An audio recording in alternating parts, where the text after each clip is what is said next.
Oke, terima kasih Mbak Naya. Kemudian Oke. pengurus dari Masyarakat Filsafat Indonesia, saya senang sekali bisa berdiskusi bersama di sini dengan para ilmuwan-ilmuwan sosial yang luar biasa. Karena saya dulu kenal dari Pak Hendar, Mbak Naya. Saya adik kelasnya Oh Pak ya. Hendar. Saya senang sekali bisa kenal dengan Mbak Naya, kemudian Mbak Ruth, dan lain sebagainya. Nah, Saya kemarin adik saya kelasnya Mas Hendar tadi. iya, iya adik kelasnya Mbak di UI di Enggak, bukan, saya komunikasi. juga adik kelasnya Mas Hendar juga. Oh gitu, siap siap. Nah, terima kasih Oke. juga kepada teman-teman yang ada 15 partisipan dan 13 orang yang sudah mau mendengarkan diskusi hari ini. Ini adalah penelitian saya untuk sidang tesis sekitar bulan Juli kemarin. Jadi saya berasa sidang kedua, tapi enggak ya, nanti kita banyak sharing aja. Oh iya, mohon maaf sebelumnya Iya.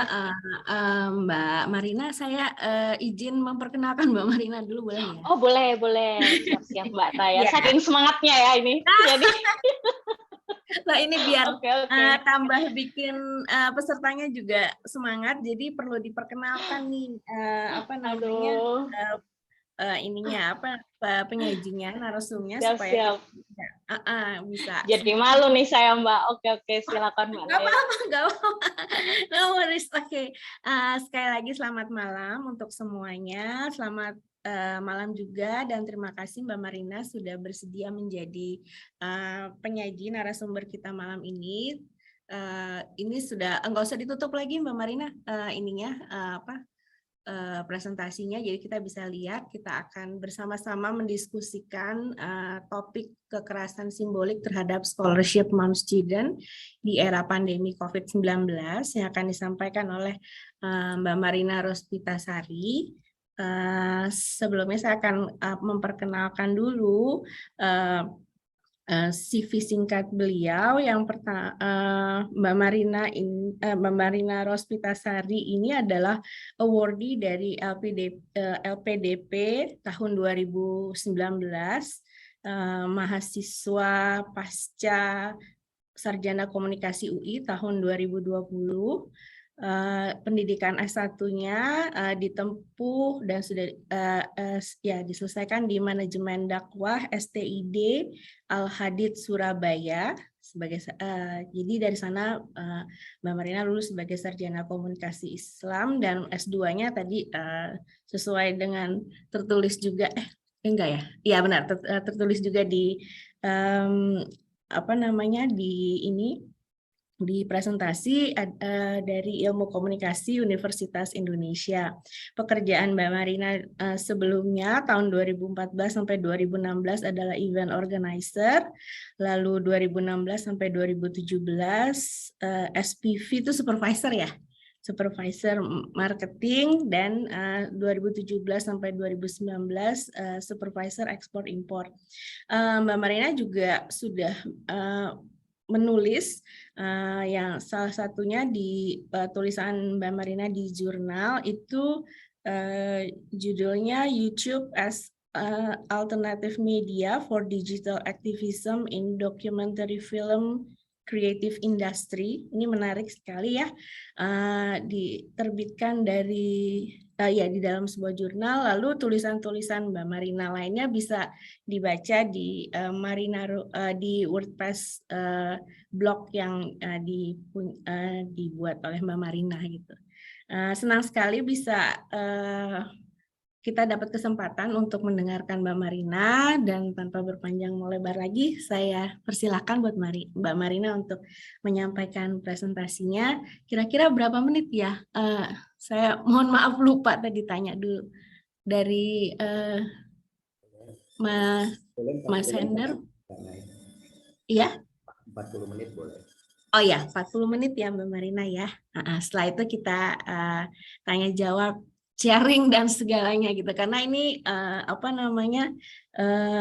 live banget ininya, topik yang diangkat gitu.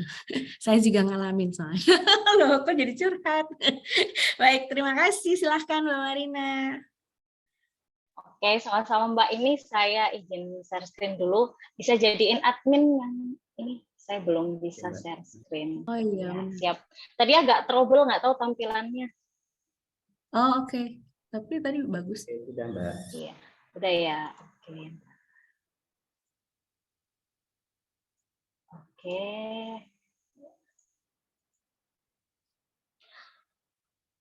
Oke, selamat malam teman-teman sekalian dan Assalamualaikum warahmatullahi wabarakatuh.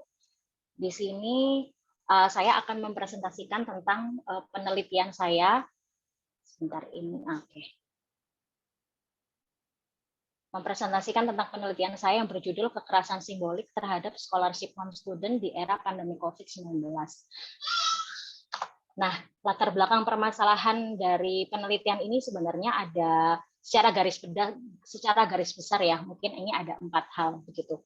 Yang pertama adalah pandemi itu ternyata meningkatkan ketidakadilan gender. Jadi persoalan kesehatan itu sangat riskan, berdampak kepada perempuan begitu ya, khususnya di dalam hal ekonomi. Jadi beban ganda pada perempuan itu semakin meningkat menurut penelitian dari Komnas HAM 2020, dan dalam ranah pendidikan, kebijakan kuliah online itu menimbulkan masalah serius begitu ya bagi perempuan. Karena kuliah online itu menjadikan batas antara pekerjaan khususnya pendidikan, maksudnya mengerjakan kuliah gitu ya, dengan pekerjaan itu sendiri, mungkin bagi perempuan-perempuan yang bekerja, dan urusan domestik itu saling berkelindan. Nah, ini adalah sebuah masalah serius karena memberikan dampak secara psikologis dan secara fisik kepada perempuan. Karena apa? Karena kesehatan mental dan tingkat stres perempuan itu meningkat begitu ya. Nah, nanti ada beberapa artikel yang saya tunjukkan ya di layar berikutnya.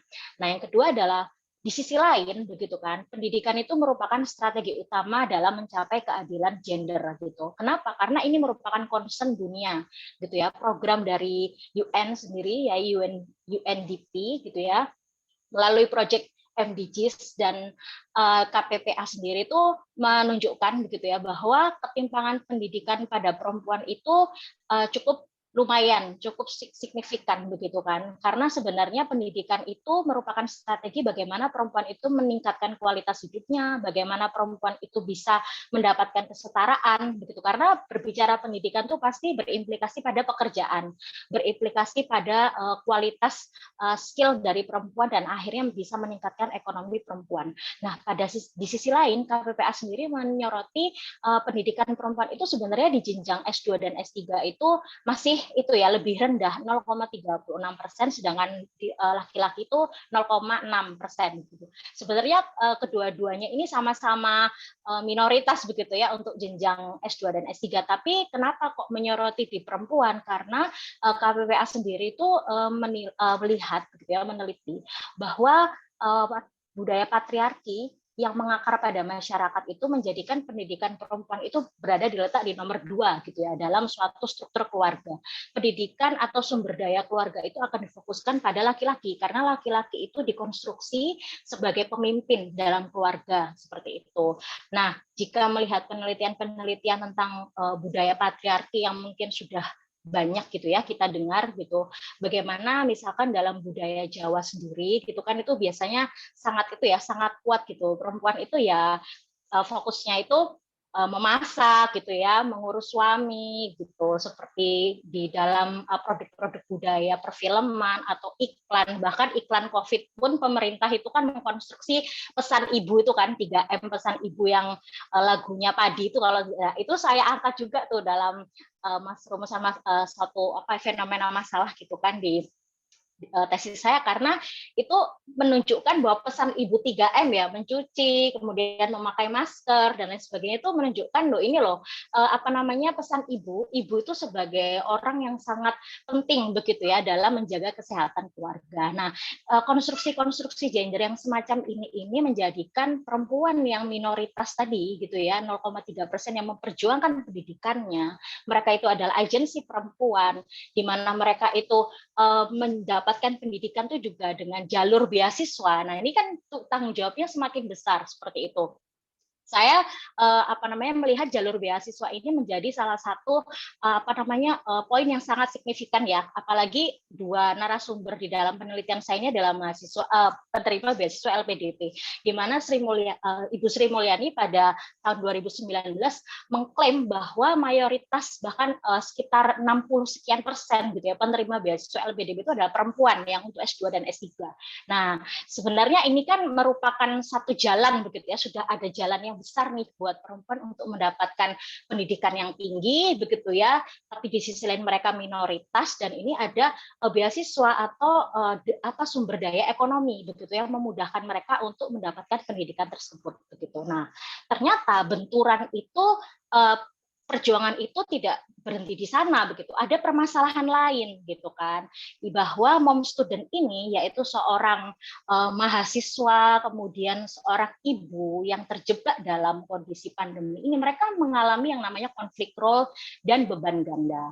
Sebenarnya konsep beban ganda sendiri dalam kajian-kajian literatur itu lebih mengarah bahwa perempuan itu mendapatkan tugas selain urusan domestik dan juga bekerja begitu ya. Bahkan menurut saya penelitian ini bisa jadi memberikan perspektif baru bahwa bukan hanya bekerja seperti pekerja kantoran begitu kan, karena mendapatkan beasiswa ini kan artinya mereka juga mahasiswa gitu ya, dan semi gitu hidden bekerja karena mereka mendapatkan income dari sana seperti itu. Nah, di sini konflik role-nya itu sangat luar biasa begitu ya. Karena apa? Karena perempuan ini sudah bukan lagi menjalani beban ganda tetapi multi peran gitu ya, multi beban begitu kan. Karena mereka menjadi ibu, menjadi mahasiswa, kemudian mereka harus menjadi istri, begitu kan? Mereka harus menjadi penerima beasiswa, di mana mereka terikat struktur, terikat hierarki, terikat aturan,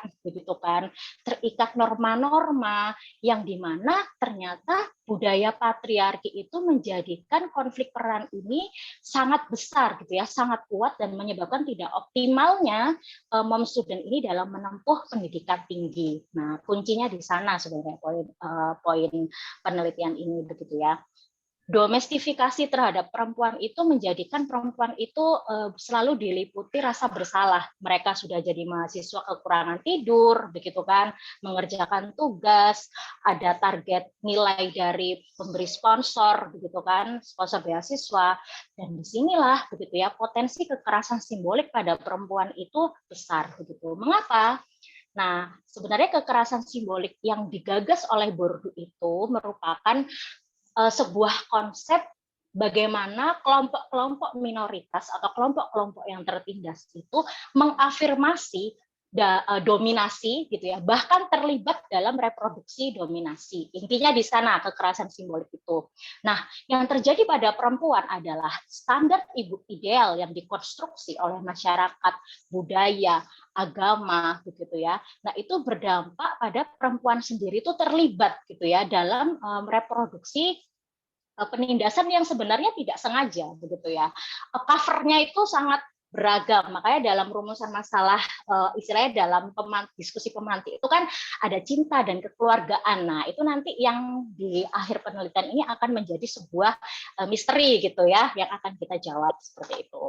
Nah, ini mungkin sekilas aja konteks pandemi ya, dari sumber McKinsey, kemudian Komnas HAM, dan ini ada web dari University World yang mungkin sekedar menunjukkan bagaimana ternyata memang akademisi gitu ya perempuan atau scholarship mom student ini sangat sering merasakan bersalah begitu ya ketika mereka menjalani multi role yang terjebak dalam kuliah online ketika pandemi. Seperti itu. Nah, ini adalah sebuah puisi yang banyak sekali dikutip gitu ya dalam penelitian-penelitian tentang scholar mother gitu. Puisi yang digagas oleh LAK 2021 dan ini Pak Hendar pernah nge-share ke saya gitu. Nah, ini jadi secara inti puisi ini menunjukkan bahwa rumah dan pekerjaan itu blurred gitu ya. Jadi benar-benar blending gitu. Lego, mainan anak, laptop, Zoom meeting, kemudian waktu tidur itu tidak ada batasan, tidak ada space gitu ya, tidak ada jeda begitu. Semuanya itu berkelindan dan membuat scholar mother ini tidak bisa bernafas begitu ya. Jadi kalau di dalam puisi ini dia tuh sampai merasa saya tuh seperti on top of the world gitu ya, thrown into chaos. Jadi kayak apa, dilempar dalam suatu kacauan gitu yang dia sendiri tidak mengerti ini kapan berakhirnya gitu. Padahal saya itu cuma ingin jeda, istirahat gitu kan, mengambil segelas kopi. Kalau di puisi ini kan seperti itu. Nah, ini sebenarnya puisi yang ya sekedar menggambarkan begitu ya bagaimana crowdednya seorang mother scholar gitu ya, seorang akademisi perempuan yang struggling dalam memperjuangkan pendidikannya, kemudian tugasnya di rumah sebagai ibu, sebagai istri, dan kemudian ada shadow lagi ya nanti di bidang pekerjaan. Nah, nanti kita buka di dalam data. Nah, jadi pada intinya rumusan masalah di sini adalah kekerasan simbolik yang merupakan praktek penindasan terhadap subjek melalui mekanisme bahasa, simbol, dan representasi, karena ini merupakan perspektif komunikasi gitu ya, berimplikasi membentuk pengakuan gitu ya terhadap normalisasi atas legitimasi kekuasaan struktur dominan, dalam hal ini adalah patriarki, yang sejatinya menindas dengan cara-cara yang halus dan tanpa disadari oleh subjek. Nah, itu seperti itu. Nah, sehingga rumusan masalah adalah bagaimana kekerasan simbolik yang dialami scholarship mom student pada saat pandemi COVID-19. Nah, tujuannya ada 3, yaitu menemukan bentuk-bentuk kekerasan simbolik, kemudian memahami bagaimana prosesnya, dan mengidentifikasi siapa sih yang paling diuntungkan begitu ya dalam dominasi ini, seperti itu. Nah, secara kerangka teori seperti ini gambaran makronya begitu ya. Cuman saya tidak menjelaskan satu-satu karena itu kajian literaturnya sangat banyak. Saya mungkin lebih banyak tertarik kita nanti di diskusi pertemuan-temuan, tapi secara gambaran umum gitu kan, lingkaran-lingkaran itu menunjukkan sebuah arena gitu ya. Jadi Bordeaux itu menggambarkan kehidupan kita gitu ya. Satu individu itu kita terikat oleh banyak sekali arena-arena kehidupan. Arena itu kalau Bordeaux memahami itu seperti arena kompetisi gitu, kompetisi bola, kompetisi olahraga gitu, di mana ada orang yang saling bertarung sumber daya begitu ya, menang dan kalah. Kemudian siapa yang nanti ada yang didominasi dan mendominasi, dan ada aturan-aturan. Nah, aturan-aturan inilah yang dinamakan dengan doksa. Orang yang mendominasi, kelompok dominan itu akan menentukan doksanya, begitu ya, aturan-aturan dalam arena tersebut. Seperti itu. Jadi arena kehidupan scholarship mom student itu sebenarnya kan ada 3 begitu kan, keluarga, beasiswa, dan pendidikan. Nah, tetapi kenapa saya memunculkan arena pekerjaan? Karena memang ada kajian literatur tentang triple role gitu ya. Jadi ada seorang ibu yang dia juga harus bekerja dan dia juga harus kuliah begitu kan. Nah, di sini saya memasukkan arena pekerjaan karena dalam temuan penelitian ternyata arena pekerjaan ini muncul seperti itu. Nah, di dalam arena-arena itu, di setiap arena begitu kan, subjek yang ada di setiap arena itu memiliki kapital. Kapital itu modal. Kalau di dalam teori Marxis, modal atau kapital itu kan dideterminasi dari mode of production gitu ya, produksi ekonomi. Nah, ini merupakan salah satu disposisi teori Bourdieu bahwa tidak hanya perebutan kapital ekonomi begitu ya, tapi ada kapital budaya, kapital sosial, dan kapital simbolik begitu. Nah, kapital ekonomi itu adalah sumber daya ekonomi, properti begitu kan, yang bisa dijadikan modal seperti uang, kemudian rumah dan lain sebagainya, seperti yang kita pahami tentang ekonomi, yaitu suatu barang gitu kan yang memiliki alat tukar sebagai alat tukar ekonomi. Nah, kalau kapital budaya itu lebih pada sebuah skill atau skill kemudian pendidikan. Nah, itu salah satu kapital budaya, itu pendidikan, karena ada institusi yang mengakui gitu ya, ada seleksi, ada legitimasi dari institusi tersebut bahwa orang ini memiliki skill A, memiliki gelar A. Nah, kapital budaya itu diidentikan dengan pendidikan seperti itu. Nah, kalau kapital sosial itu adalah jaringan. Nah, teman-teman punya jaringan di komunitas A, di organisasi B. di perusahaan A begitu ya. Nah, itu merupakan kapital sosial. Dan kapital ekonomi, kapital budaya, kapital sosial ini ketika bertarung dalam sebuah arena itu bisa menjadi kapital simbolik. Kapital simbolik itu pada substansinya adalah pengakuan atas kekuasaan, atas legitimasi begitu ya. Ketika kita mengakui suami kita sebagai misalkan sebagai kepala rumah tangga. Nah, status kepala rumah tangga atau status sebagai penentu, misalkan penentu jalan arah gitu kan keluarga ini. Nah, itu adalah sebuah kapital simbolik begitu kan, laki-laki sebagai kepala rumah tangga. Atau uang sebagai kapital simbolik bisa gitu, karena dalam artikel Bourdieu yang terkenal yaitu tentang gift dan counter gift. Jadi pemberian atau uang, kemudian balas budi gitu ya, kebaikan dan lain sebagainya itu kalau dalam konstruksi pemikiran Bourdieu itu merupakan sebuah alat tukar yang tidak gratis begitu ya. Ada bahasa kewajiban yang nanti disampaikan dalam itu ya, bahas representasi seperti itu. Nah, jadi kapital simbolik itu segala sesuatu yang diakui memiliki kekuasaan gitu ya, memiliki simbol-simbol dominasi. Nah, itu seperti itu. Nah, doksa adalah aturan. Nah, ketika kapital simbolik dimiliki oleh si pemenang, nah itulah menjadi dominasi simbolik yang berimplikasi pada kekerasan simbolik. Nah, bagaimana caranya begitu ya kekerasan simbolik ini kita lihat? Nah, ini tidak representasi simbol dan bahasa itu tidak bisa dilepaskan dari yang namanya habitus. Habitus itu bukan habit begitu ya. Ada artikel yang membicarakan tentang ini gitu. Apakah habit sama habitus itu sama? Oh, ternyata beda. Kalau habit itu kan seperti kegiatan sirkular gitu ya. Jadi respon stimulus gitu. Tapi yang dimaknai dengan habitus itu adalah disposisi sikap gitu ya. Pilihan ketika kita lebih memilih sikap A daripada sikap B, dan itu merupakan hasil konstruksi sejarah. Jika kita adalah seorang manusia, maka konstruksi sejarah yang dimaksud adalah latar belakang keluarga kita, pola didik orang tua kita, organisasi yang kita ikuti, kemudian sekolah kita di mana, kemudian siapa teman-teman dekat kita. Nah, pada akhirnya habitus ini menunjukkan bahwa manusia itu merupakan tidak bisa begitu ya dilepaskan dari interaksinya dengan struktur di luarnya. Begitu kan. Nah, habitus ini merupakan konsep kunci dari Bourdieu begitu kan, yang menunjukkan bahwa pada akhirnya ini ya, Bourdieu itu kan disebut gitu ya, paradigmanya itu kan strukturalisme genetik. Artinya apa? Artinya gini, individu dan manusia itu begitu ya tidak terpisah gitu. Mereka tuh berdialektika. Jadi Bourdieu itu bukan orang yang 100% subjektivis atau 100% objektivis begitu. Dia itu ada di tengah-tengah Bourdieu ini. Nah, habitus itu merupakan sebuah konsep yang menunjukkan bahwa apa yang terjadi dalam manusia, sikap kita, perkataan kita, simbol-simbol yang melekat dalam diri kita tidak bisa dilepaskan dari sebuah pertarungan di dalam arena-arena kehidupan kita gitu ya. Nah, itu seperti itu. Meskipun konsep habitus ini pernah dikritik juga oleh peneliti-peneliti feminis seperti Lisa Atkins dan kawan-kawannya itu, bahwa kok Bourdieu meskipun kamu di tengah-tengah kok kayaknya kamu tetap strukturalis sih, maksudnya kok kayaknya deterministik banget gitu. Nah, tapi Bourdieu menjawab pada akhirnya begitu ya,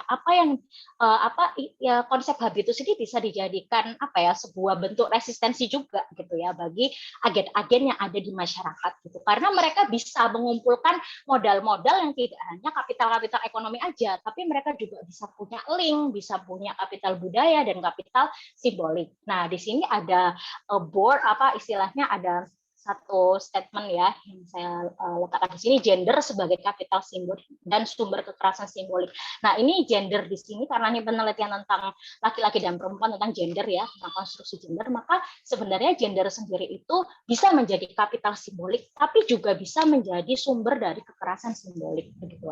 Nah, strateginya kekerasan simbolik itu ada 4: misrecognition, condensation, consent, dan complicity seperti itu. Nanti saya jelaskan di belakang ya. Nah, ini cepat aja. Nah, kekerasan simbolik dalam perspektif komunikasi pertama dari bahasa. Pada intinya adalah Bourdieu menilai bahasa itu pasti tidak netral begitu ya. Bahasa itu selalu ada konteks sosial yang mengikat karena harus dianalisis penggunaannya, tujuannya, apa yang ada di balik bahasa itu. Apa kekuatan yang tersimpan di dalamnya, apa dampak bagi orang yang menerimanya begitu ya. Nah, bahasa bagi Bourdieu gitu ya, dalam bukunya Language and Power ya, nggak salah tuh ya bukunya. Nah, dia menunjukkan bahwa bahasa itu merupakan simbol kekuasaan bagi orang yang memiliki posisi yang kuat, begitu kan. Nah, dalam Homo academicus itu saya pernah membaca bahwa seperti ini ya, pengajar ya, ini diistilahkan seperti dosen dalam suatu kampus atau guru begitu. Nah, guru itu adalah penyampai kebenaran begitu. Jadi dia itu dalam suatu institusi pendidikan itu kan sebagai orang yang menyampaikan gagasan-gagasan yang nanti diafirmasi oleh siswanya, karena kekerasan simbolik oleh Bourdieu ini pada awalnya dianalisis dari sektor pendidikan. Kalau awalnya itu, makanya buku Homo Academicus itu biasanya menjadi rujukan utama untuk kekerasan simbolik. Nah, yang kedua adalah Bourdieu menempatkan bahasa dalam komunikasi dalam konteks budaya yang lebih luas, begitu kan. Ternyata bahasa itu bisa menjadi instrumen untuk mempengaruhi dan meraih kekuasaan.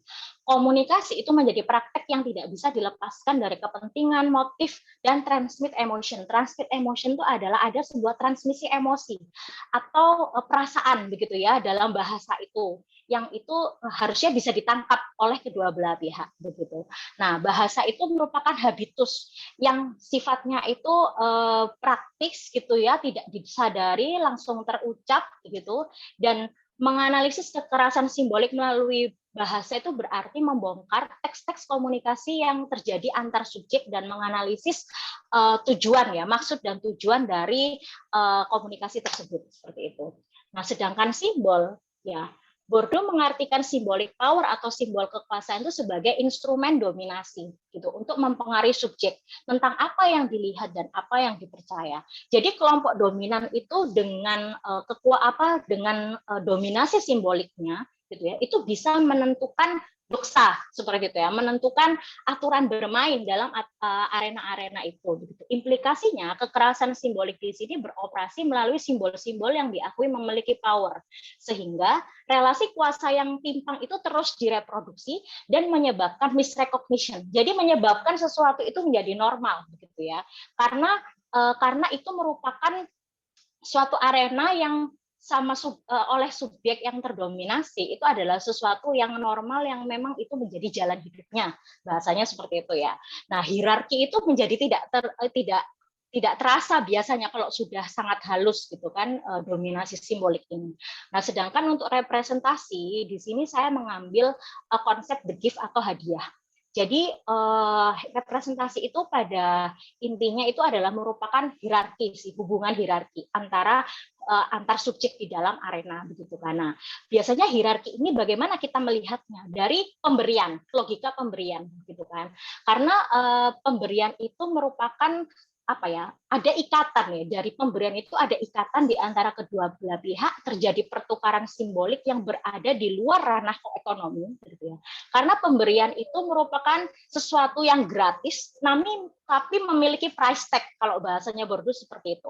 Pemberian itu menempatkan individu untuk terikat atau juga bebas gitu. Mereka memiliki pilihan sendiri, tapi di sisi lain mereka juga memiliki tekanan sosial. Ada kepentingan pribadi dan ada kepentingan kelompok yang yang sangat dialektis gitu ya di dalam pemberian itu, begitu. Nah, secara rasional pemberian itu menjadi investasi yang bisa diarahkan pada kapital sosial. Nah, jadi kalau kita lihat dari 3 ya, bahasa, simbol, dan representasi ini yang akan kita lihat gitu ya, pertemuan di penelitian ini seperti apa. Nah, strateginya ada 4. Misrecognition adalah strategi manipulasi, yaitu proses sosialisasi norma. Condensation adalah strategi untuk merendahkan. Jadi ada superioritas agen yang dipraktikkan dalam bahasa atau simbol untuk merendahkan pihak subordinat gitu ya. Jadi bahasa itu pada akhirnya membangun sebuah jarak begitu kan dari orang yang terdominasi dan yang mendominasi. Nah, 2 strategi itu menghasilkan persetujuan dan keterlibatan oleh subjek yang terdominasi begitu ya. Jadi di konsen atau persetujuan, kesadaran subjek itu mengakui dominasi gitu ya. Meskipun ada tekanan tapi dia mengakui begitu. Kemudian biasanya pengetahuan itu menjadi instrumen untuk melakukan naturalisasi ketimpangan. Dan yang keempat adalah complicity atau keterlibatan. Ini adalah dominasi sudah mengendalikan subjek, sudah tertanam dalam alam bawah sadar subjek dan menjadikan sebuah kepatuhan gitu ya, kepatuhan yang rasional seperti itu. Jadi akhirnya dominasi itu menjadi suatu hal yang logis gitu bagi subjek yang tertindas begitu. Nah, secara singkat, kritik metodologi dari penelitian ini adalah paradigmanya critical constructivism. Strategi penelitiannya menggunakan fenomenologi dari Husserl. Kemudian subjek penelitian ini saya wawancara dengan 2 mom student, scholarship mom student penerima beasiswa LPDP, dua-duanya. Kemudian saya juga mewawancarai suami dari subjek karena ini bersifat konstruktivis, jadi harus 2 arah begitu ya, dari laki-laki dan dari perempuannya harus sudah harus sudah didapatkan juga datanya.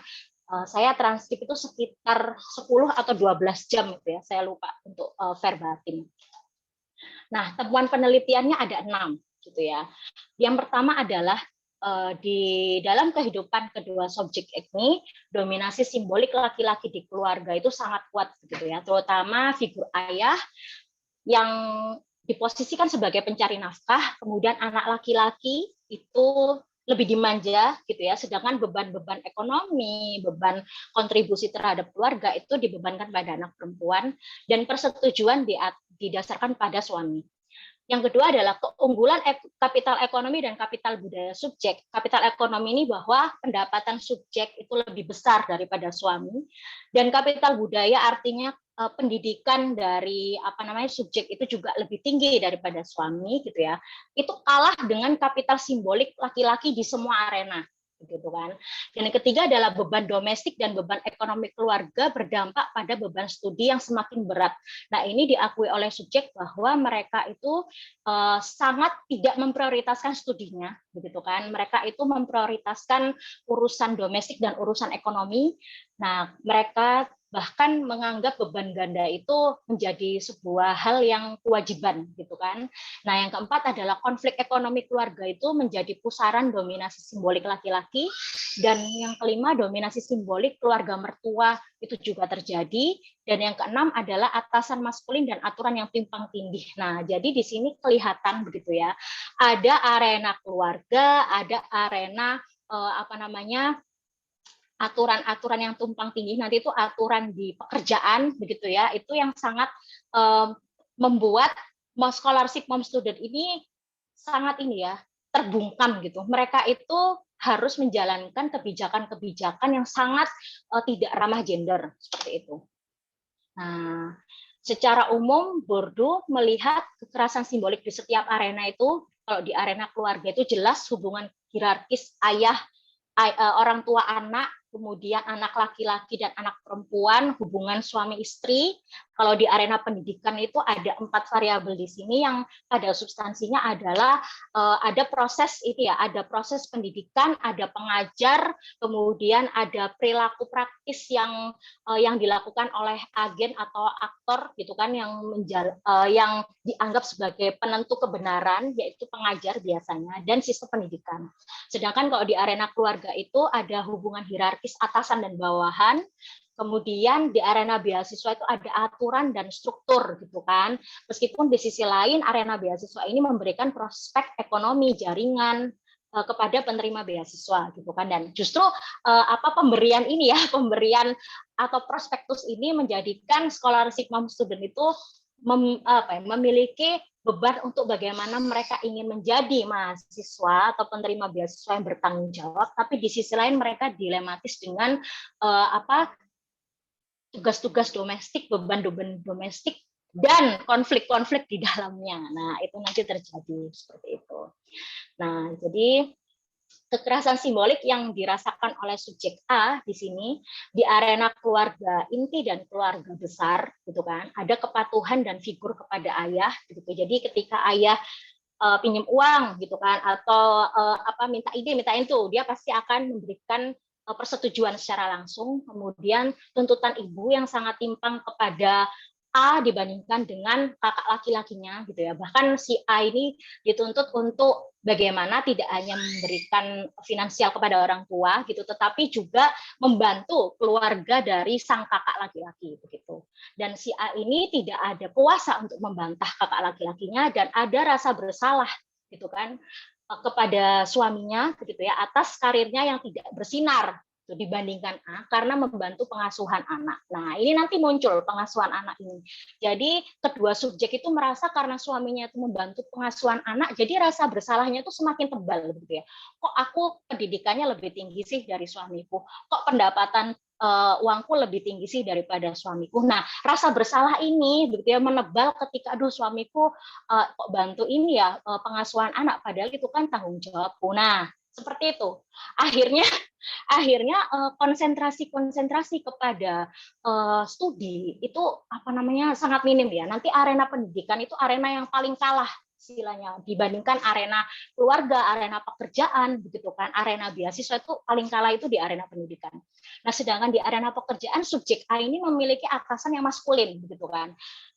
Diceritakan oleh subjek A ketika dia hamil, dia harus apa namanya ditugaskan gitu kan, hamil 7 bulan kalau tidak salah. Hamil tuh waktu hamil 1 bulan dan 7 bulan itu 2 kali hamil itu dia harus ditugaskan ke luar negeri, bayangkan ke luar negeri dengan apa namanya naik pesawat sekian jam begitu kan dan dia tidak bisa menolak gitu ya karena atasannya ini sangat apa namanya istilahnya mengejar KPI, mengejar target seperti itu. Nah, sialnya atasan A ini menjadi dosen pembimbing tesis si A seperti itu. Nah, ini yang menjadi sangat blunder karena dari dosen pembimbing tesisnya A aja nggak pernah target A untuk bisa terbit jurnal Q1 gitu ya. Tapi dosen pembimbing kedua yang ini juga adalah atasannya si A begitu ya, itu menuntut untuk bisa publish jurnal Q1 begitu ya. Padahal dia juga yang memberikan tanggung jawab ekstra kepada A terkait pekerjaan. Padahal jelas ada aturan-aturan di dalam beasiswa itu tidak boleh ada istilahnya beban pekerjaan. Jadi harus benar-benar fokus kepada kuliah dan pun karena dia adalah seorang abdi negara, maka pun ada aturan-aturan dia itu cuti kuliah gitu kan, cuti belajar seperti itu. Nah, tapi oleh atasan yang maskulin ini dua aturan itu di apa namanya di itu ya diterjang begitu. Akhirnya si A ini tidak sulit begitu untuk melawan karena dia atasannya, dia yang istilahnya menentukan gitu kan karirnya A, tesisnya A begitu. Jadi dia tidak bisa menolak begitu. Ini yang semakin menjadikan istilahnya beban domestik dan beban pekerjaan dan beban studi itu benar-benar tumpang tindih. A ini sampai sakit ya. Narasumber saya itu sampai sakit. Dia itu selama pandemi itu mau baby blues, kemudian berat badannya turun, kemudian dia itu stres begitu kan, dia sampai sering nangis sendiri di malam hari begitu karena tidak bisa melawan gitu kan struktur-struktur dan tuntutan gitu kan hierarki yang ada di luar begitu. Nah, di arena pendidikan sendiri padahal A ini harus kuliah S2 di bidang yang sangat berbeda dari S1 begitu kan. Nah, karena itu adalah tuntutan pekerjaan dia. Dia menjadi peneliti di bidang yang baru. Itu di arena beasiswa, di arena pendidikan. Dan di arena beasiswa ini gitu kan, sumber daya ekonomi yang didapatkan dari arena beasiswa, dari sponsorship itu habis begitu ya untuk keluarga, kemudian untuk orang tua, untuk biaya hidup, kemudian bahkan dia itu sampai nggak kepikiran untuk beli skincare dirinya gitu, atau beli buku kayak gitu. Itu sampai seperti itu. Jadi kapital ekonomi, kapital budaya yang dia dapatkan itu diproduksi untuk memproduksi begitu ya, memproduksi dominasi di berbagai arena gitu. Di keluarga ada ayah, ada kakak, ada suami, di arena pekerjaan ada atasan laki-laki yang maskulin begitu kan. Nah, di arena pendidikan yang sangat tidak optimal begitu kan. Nah, di arena beasiswa dia kapital ekonominya digerus begitu ya di arena-arena yang lain. Nah, itu untuk kekerasan simbolik yang dialami oleh subjek A. Nah, bagaimana kekerasan simbolik yang dialami oleh subjek B gitu kan? Nah, arena keluarga inti dan keluarga besar. Di sini ada orang tua B dan suami B, begitu ya, di mana orang tua B itu memposisikan dia sebagai anak sulung, tempat bergantung, begitu kan.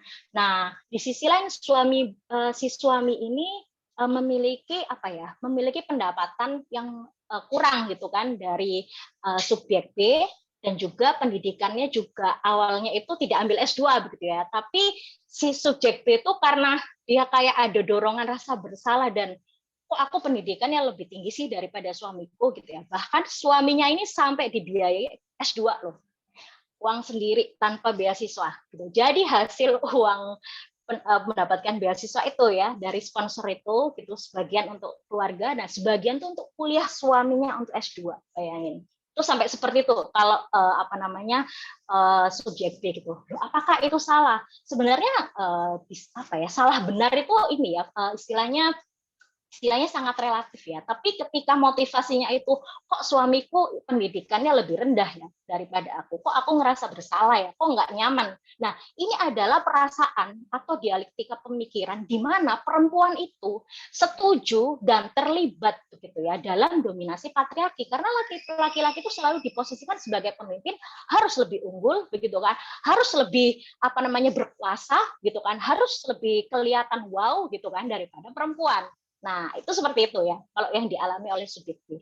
Nah, kalau di arena keluarga mertua, subjek B ini kalau di arena di subjek A itu kan tadi dia kebaruannya itu di arena pekerjaan ya. Tapi kalau subjek B ini di area mertua gitu, karena dia kalah gitu secara dominasi simbolik sama mertuanya itu kalah pendidikan, ekonomi gitu kalah. Bahkan suaminya ini masih bergantung secara pekerjaan karena bekerja di perusahaan orang tuanya begitu ya. Jadi si B ini sebenarnya dia terikat strukturnya itu tidak hanya di keluarga inti dan keluarga besarnya ya, tapi di keluarga mertua pun gitu, karena dia sangat diatur begitu kan, gaya hidupnya, kemudian seleranya gitu kan, keuangannya, nah itu diatur gitu oleh keluarga mertua ini.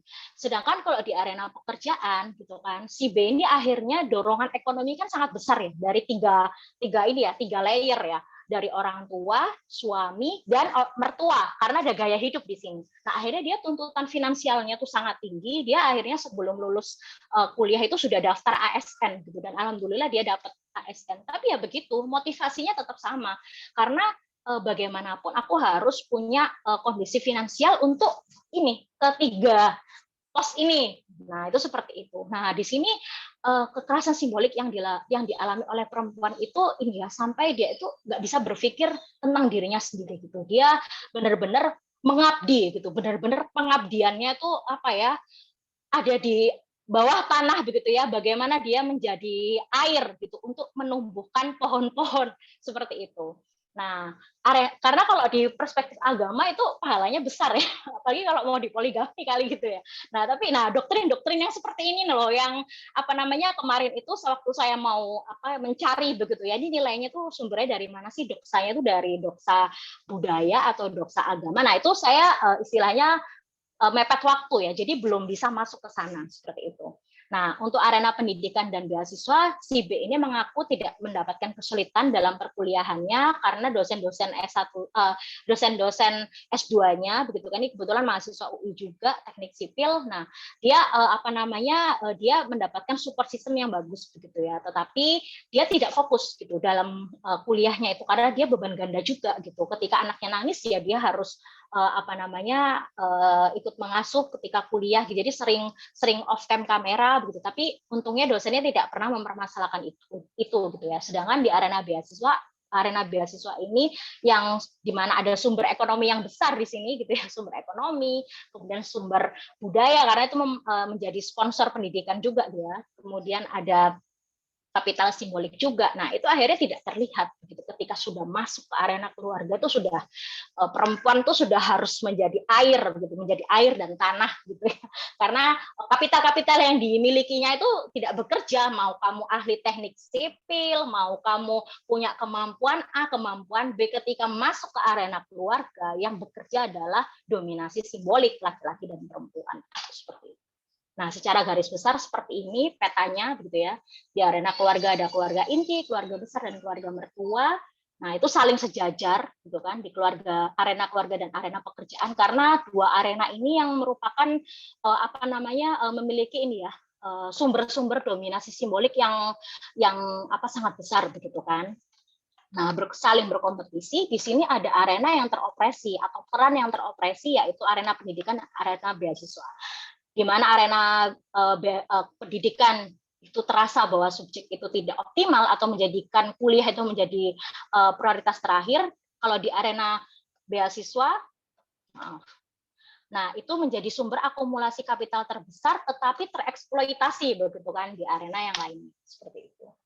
Nah, bagaimana kekerasan simbolik beroperasi melalui bahasa? Nah, karena saya transkrip hampir 10-12 jam, intinya ada di satu layer ini gitu ya. Jadi ada aturan perkuliahan, aturan pekerjaan, aturan beasiswa. Ternyata itu bisa dikalahkan gitu ya dalam hubungan diadik. Itu kan aturan itu bukan berarti struktur ya, tapi itu bisa dikalahkan. Oleh apa? Oleh figuritas ayah, balas jasa orang tua, superioritas suami, pengorbanan suami, kontrol mertua, atasan yang maskulin.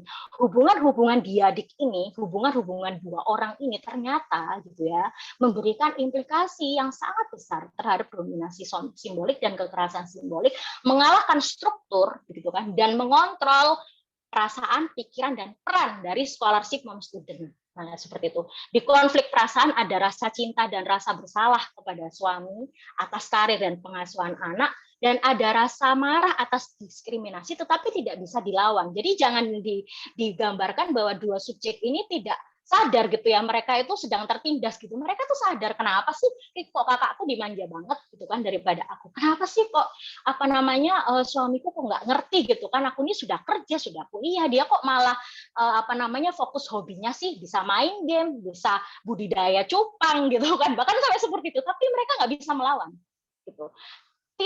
Tidak bisa melawannya itu karena pada akhirnya suaminya itu mengasuh anak. Nah, itu udah langsung hilang, sudah langsung dimaafkan gitu ya. Jadi beban ganda itu seolah-olah ya udah, ini memang yang penting suamiku ikut nggak jaga anak, ya udah semuanya aku yang urus. Nah, itu seperti itu. Yang kedua adalah konflik pemikiran. Sampai ada penyesalan begitu ya, keputusan S2, penyesalan memiliki anak saat kuliah S2, dan merasa kok kayaknya istri itu nggak layak gitu ya memiliki karir dan pendidikan yang lebih tinggi dari suami. Nah, yang ketiga adalah konflik peran gitu. Konflik peran ini terjadi karena ada versus gitu ya, antara ibu ideal, kemudian ada mahasiswa S2 yang ideal, apalagi sampai ada merasa gitu ya, kok aku tuh sebagai penerima beasiswa kok kayaknya nggak punya integritas gitu. Kok kayaknya aku ini ngurusin anakku salah gitu ya, fokus ke kuliah, kok rasanya aku bukan ibu yang ideal. Kalau ngurusin kuliah kok nanti gimana gitu, aku pengen jadi mahasiswa yang baik tapi anakku kok terlantar. Nah, seperti itu terus. Nah, kekerasan simbolik yang beroperasi melalui simbol. Nah, ini kan dari pemberian, karena itu simbol yang paling menunjukkan bahasa kewajiban gitu ya, yang paling memiliki implikasi gitu dalam suatu hubungan itu pemberian. Dan ini merupakan strategi condensation ya, jadi beroperasi melalui simbol berupa pemberian sebagai bahasa kewajiban. Nah, simbol kekuasaan yang dimiliki oleh subjek tertindas tidak dilegitimasi dan diakui, sebaliknya mengukuhkan hubungan hierarkis. Nah, ini maksudnya begini. Jadi di arena keluarga begitu kan. Nah, di sebelah kiri itu nih scholarship mom student, dia di arena pendidikan ada kapital budaya, di arena pekerjaan dia dapat kapital ekonomi, di arena beasiswa dia dapat kapital ekonomi, kapital sosial begitu kan. Nah, banyak kapital yang dia dapatkan di arena itu, karena memang secara kenyataan dua subjek ini ya memiliki sejarah atau sejarah hidup yang menurut saya cukup struggling gitu kan, dari masa kecil hingga masa kuliah. Nah, ketika dia memberikan gitu kan pada suami berupa nafkah keluarga, bahkan properti, biaya S2, kepada ayah berupa tabungan usaha, properti, kepada ibu, nafkah, traktiran, kado, kepada saudara laki-laki, biaya kuliah, pinjaman, bantuan, jajan anak, susu anak, kepada mertua, bayar listrik, gitu ya, kemudian dan lain-lain begitu kan. Apa yang didapatkan? Yang didapatkan adalah opresi. Nah, itu seperti itu. Oleh suami gitu kan. Ternyata pemberiannya ini nggak jadi perempuan yang mendominasi begitu, tapi justru melahirkan opresi gitu. Di suami gimana suami dihormati, dianggap lebih unggul sebagai penentu. Kepada ayah sayang, patuh, figur begitu ya. Kemudian kepada ibu meskipun ya akhirnya pilih kasih dan eksploitatif ya. Kemudian kepada saudara laki-laki akhirnya lebih dimanja, lebih dibela gitu kan. Bergeninya kuat kalau di keluarga itu saudara laki-laki. Kemudian kalau di mertua ya ada kontrol gaya hidup dan dikte keuangan. Jadi ketika scholarship mom student, ketika perempuan memberikan pemberian gitu kan kepada subjek-subjek ini gitu kan, subjek-subjek dominan ini, ternyata lahirnya adalah opresi. Sebaliknya gitu ya, ketika arena-arena tersebut memberikan sesuatu gitu ya kepada scholarship mom student ini, jadinya legitimasi begitu kan. Nah, buktinya apa? Suami kan memberikan uang bulanan, ada tempat tinggal karena masih gabung ya dengan mertua. Ayah ibu kan dibesarkan, disekolahkan, gitu kan, dikuliahkan, gitu kan. Nah, kalau saudara laki-laki nggak memberikan apa-apa, nggak memberikan apa-apa. Nah, kalau mertua kan karena suami itu masih bergantung secara pekerjaan kepada orang tuanya, maka ada pekerjaan, ada gaji, tempat tinggal, ada tanah, uang, barang gitu kan yang didapatkan dari subjek-subjek ini. Nah, lahirnya adalah legitimasi, yaitu pengakuan gitu kan. Buktinya apa? Di arena pendidikan si subjek tidak optimal kuliah karena beban ganda, dia merasa tidak memiliki pendidikan tinggi, di arena pekerjaan dia ada rasa bersalah ketika dia bekerja gitu ya, tidak layak memiliki karir yang lebih tinggi dari suami, gitu, ingin fokus bekerja, akhirnya bertenturan juga dengan atasan yang maskulin begitu kan. Nah, di arena beasiswa, nah ini tidak ada uang yang beasiswa yang tersimpan bahkan untuk dirinya sendiri dan penunjang belajar. Seperti itu. Nah, kalau kekerasan simbolik yang beroperasi dalam representasi pada akhirnya kita melihatnya itu dari ini ya, hubungan hierarkis gitu ya, yang membentuk persetujuan dan keterlibatan dari subjek gitu kan. Nah, di sini subjek A kita lihat di sub arena keluarga besar, dia sebagai anak bungsu perempuan, dia sebagai istri, ibu, menantu, dia sebagai penerima beasiswa, tapi di sisi lain dia juga sebagai bawahan perempuan yang minoritas gitu kan, dan juga sebagai mahasiswa akhir. Nah, di sini peran-peran ini pada akhirnya membentuk sebuah representasi bahwa subjek ini berada di bawah struktur gitu ya, yang lebih kuat gitu. Nah, kemudian kalau ini subjek B gitu kan. Nah, di sini kelihatan ya perbedaannya. Kalau di sub arena keluarga mertua itu ada ayah mertua yang sekaligus atasan dari anak kedua laki-lakinya gitu kan. Kemudian ini ada sub arena keluarga inti di mana dia menjadi anak sulung, perempuan, kakak perempuan. Kemudian dia sebagai penerima beasiswa. Nah, ini melahirkan konflik role yang tadi sudah dibahas di atas seperti itu.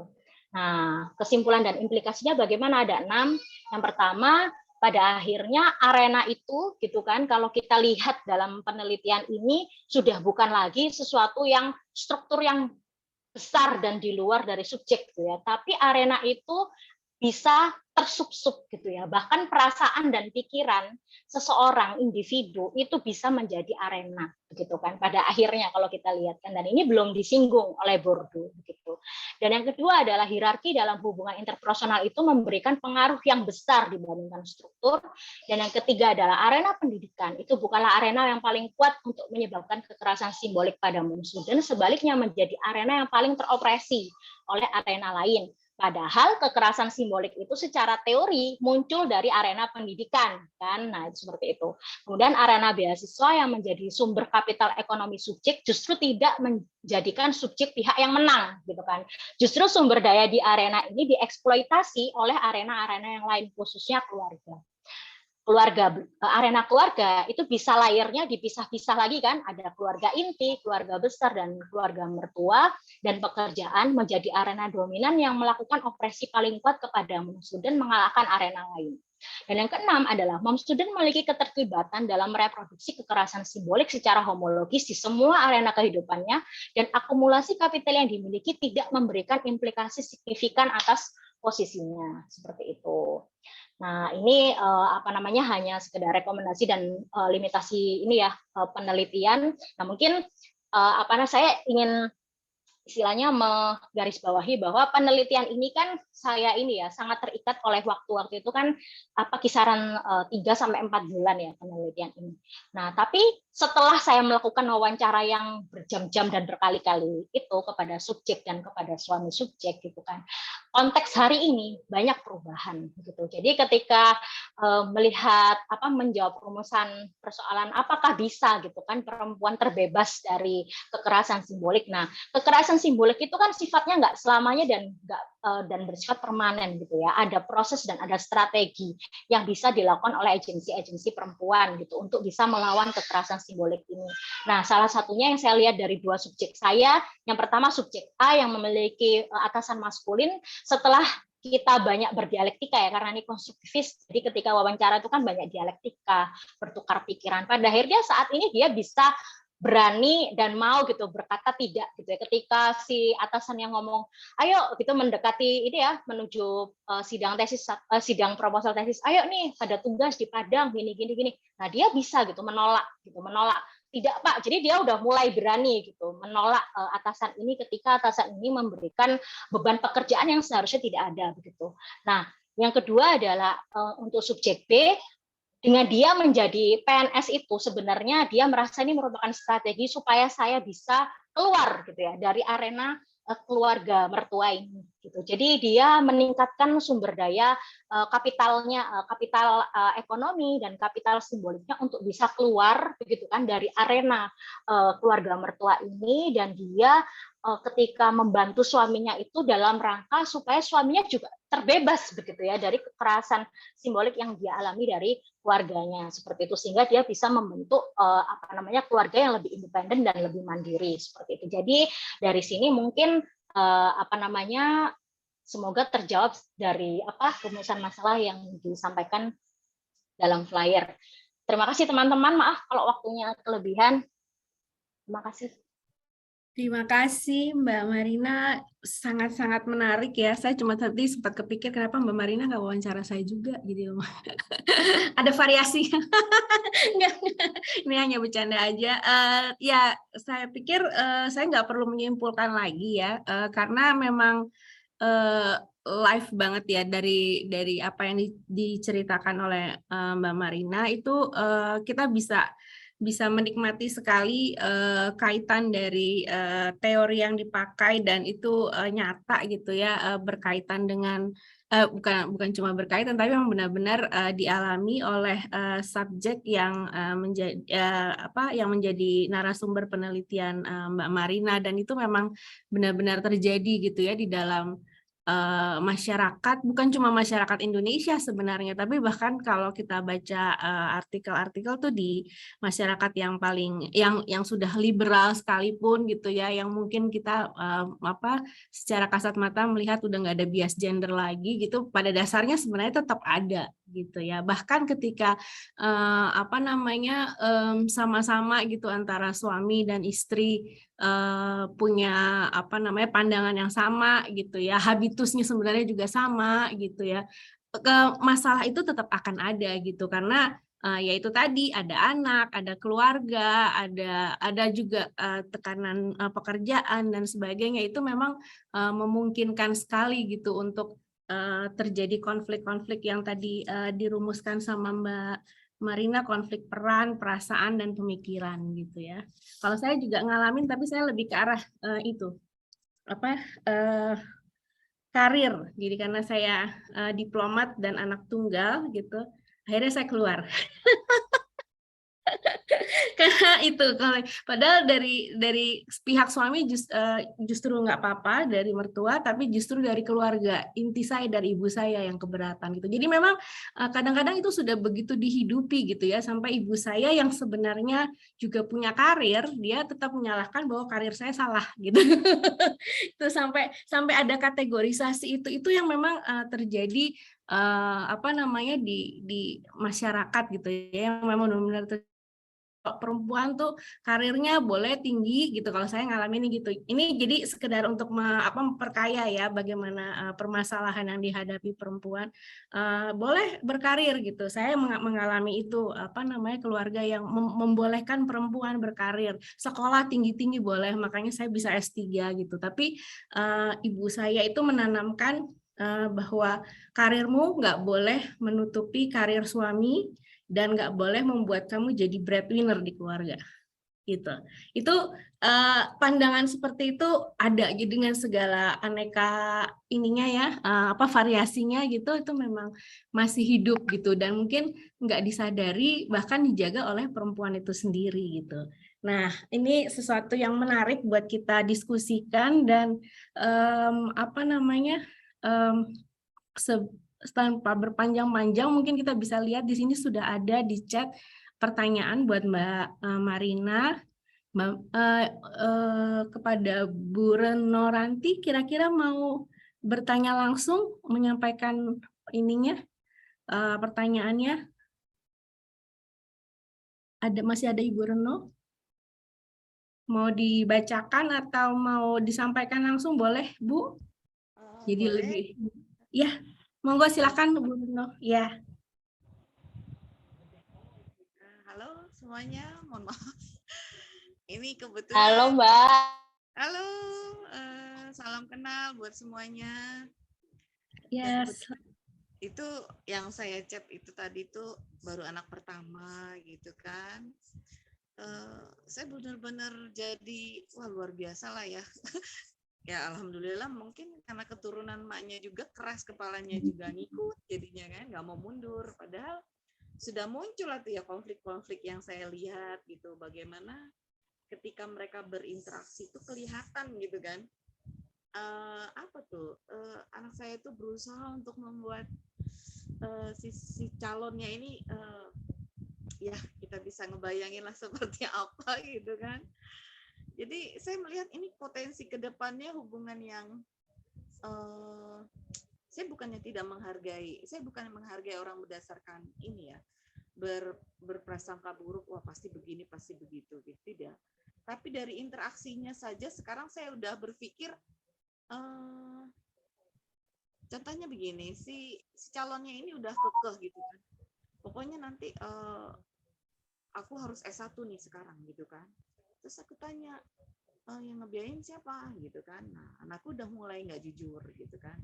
Nanti pokoknya masuk kuliah, setelah nikah ini saya berhenti kerja, saya mau untuk ngejar kerja. Nah, seperti itu tadi Mbak ceritakan gitu kan. Akhirnya feeling guilty-nya aja dari sekarang udah dimunculkan bahwa gue tuh harus selevel sama lu gitu kan. Saya pikir kok sekarang aja udah ada proses menekan ya gitu kan.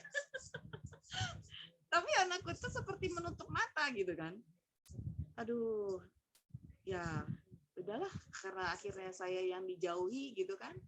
Mama tidak mengerti, mama tidak mau tahu atau segala macam, mama terlalu berburuk sangka, akhirnya ya mau dibilang so tahu kita sebagai orang tua yang udah istilahnya udah kebayang aja tuh rasanya persoalan-persoalan yang udah akan muncul gitu kan. Terus terang ini saya sedih gitu karena ya pengalaman kan kita bisa belajar gitu ya. Aduh Mbak, bisa nggak Mbak sedikit kan memberikan pandangan itu kira-kira apa ya untuk mengatasi supaya tidak muncul kekerasan hal yang disampaikan tadi gitu loh. Karena udah kelihatan dari sekarang ini potensinya ke depan gitu.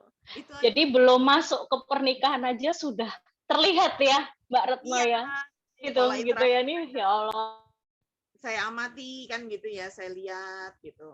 Ya apalagi kan baru kemarin ya proses melamar gitu kan. Di proses melamar itu udah kelihatan mas saya seperti apa gitu kan. Wallahu alam, anakku juga nggak mau mundur gitu kan. Ya aku juga nggak mau dibilang mengunderestimate orang, menilai orang berdasarkan ini gitu kan. Ya oke lah nak gitu kan, jalani saja, kita lihat saja. Akhirnya saya bisa bilang begitu kan. Nah tapi untuk mengantisipasi dan memberikan pemahaman ke anak saya bahwa nak ini udah ada dalam koridor yang nggak bener loh gitu loh. Kebetulan anak ini kalau lagi baik, lagi nggak emosi tinggi, dia bisa agak diajak berpikir rasional, tapi cara masuknya itu karena emosi saya juga tinggi gitu kan ya.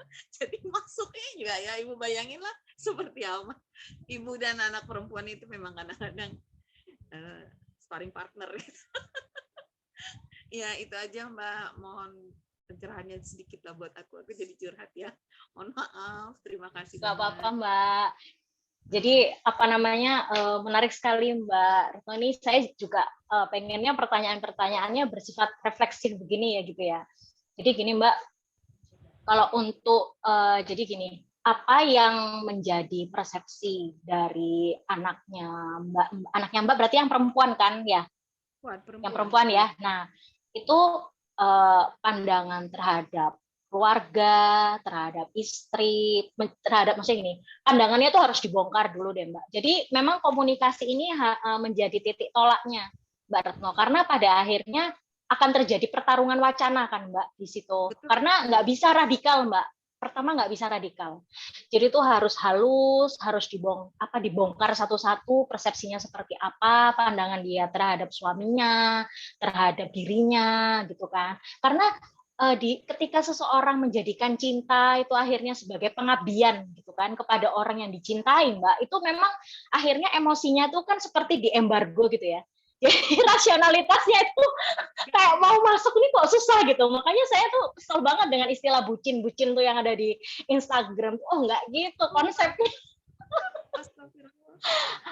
Apaan itu bucin tuh yang nggak ada gitu. Jadi sebenarnya memang pada akhirnya cinta itu kan harus ada landasan rasionalnya ya Mbak. Apalagi kalau kita perempuan gitu kan. Nah, saya berpikir malah awalnya ketika Mbak Retno menyampaikan bahwa Mbak Retno adalah single mother gitu kan. Harusnya karena ini ya Mbak, di keluarga itu kan ada, kalau Burdu mengatakan itu kan seperti kode rahasia. Kode rahasia itu maksudnya gini, pendidikan anak gitu ya, membangun sebuah individu itu kan nggak harus dengan ucapan ya, tapi dengan tindakan, dengan simbol, dengan bagaimana kebiasaan sehari-hari itu dilihat, itu kan biasanya ada semacam refleksi, imitasi begitu kan. Nah, saya malah berpikirnya ketika Mbak Retno sebagai seorang single mom itu, anak itu berpersepsi bahwa perempuan tuh harus tangguh kayak emak gua loh, kayak gitu loh Mbak, ngerti, kayak ini ibu gua ini luar biasa tangguh gitu. Nah, maksudnya harus berdaya, harus kuat mentalnya dan lain sebagainya. Nah,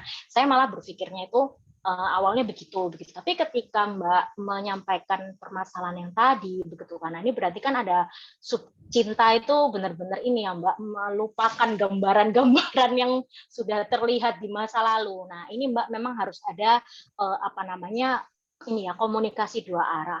Pada akhirnya ada pertarungan wacana, pertarungan diskursus, tapi memang cara-caranya itu memang sangat halus Mbak. Ketika cinta gitu ya ternyata menjadi senjata gitu untuk bagaimana itu mengabdi dan lain sebagainya, kita juga bisa Mbak menggunakan cinta itu untuk bisa itu ya mengubah pandangan gitu. Jadi ketika anaknya Mbak sudah menikah, jadi nggak boleh ini Mbak putus komunikasi. Jadi jaringannya, jadi istilahnya apa Mbak ya, persoalan konflik di masa lalu itu harus selesai dulu begitu, dibicarakan dengan baik-baik sehingga ketika Mbak Retno ngobrol dengan anaknya Mbak ini bisa diterima gitu loh Mbak. Ngerti sih maksud saya? Karena memang ini ngomongin habitus itu Mbak, kalau kata Bordo itu memang ada trajektori waktu gitu loh Mbak. Jadi nggak bisa instan ujuk-ujuk gitu. Nah, itu seperti itu.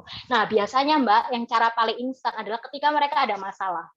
Coba deh nanti tuh Mbak ya, jadi harus ada primingnya nih Mbak. Ketika mereka ada masalah nih, mungkin ada konflik apa, dan ternyata anaknya Mbak itu berada di posisi yang merugikan gitu. Nah, ini harus masuk nih Mbak gitu. Wacananya itu harus masuk. Oh gini loh Dek, istri tuh gini. Emang benar kayak gini? Kok kayak gini? Kok kamu jadi dirugiin gini? Kok gini? Kok kamu harus berkorban gini? Emang dia seperti apa? Nah, ini harus masuk nih Mbak. Tapi udah nikah ya Mbak? Udah beneran ijab kabul, nggak bisa di... Oh belum ya?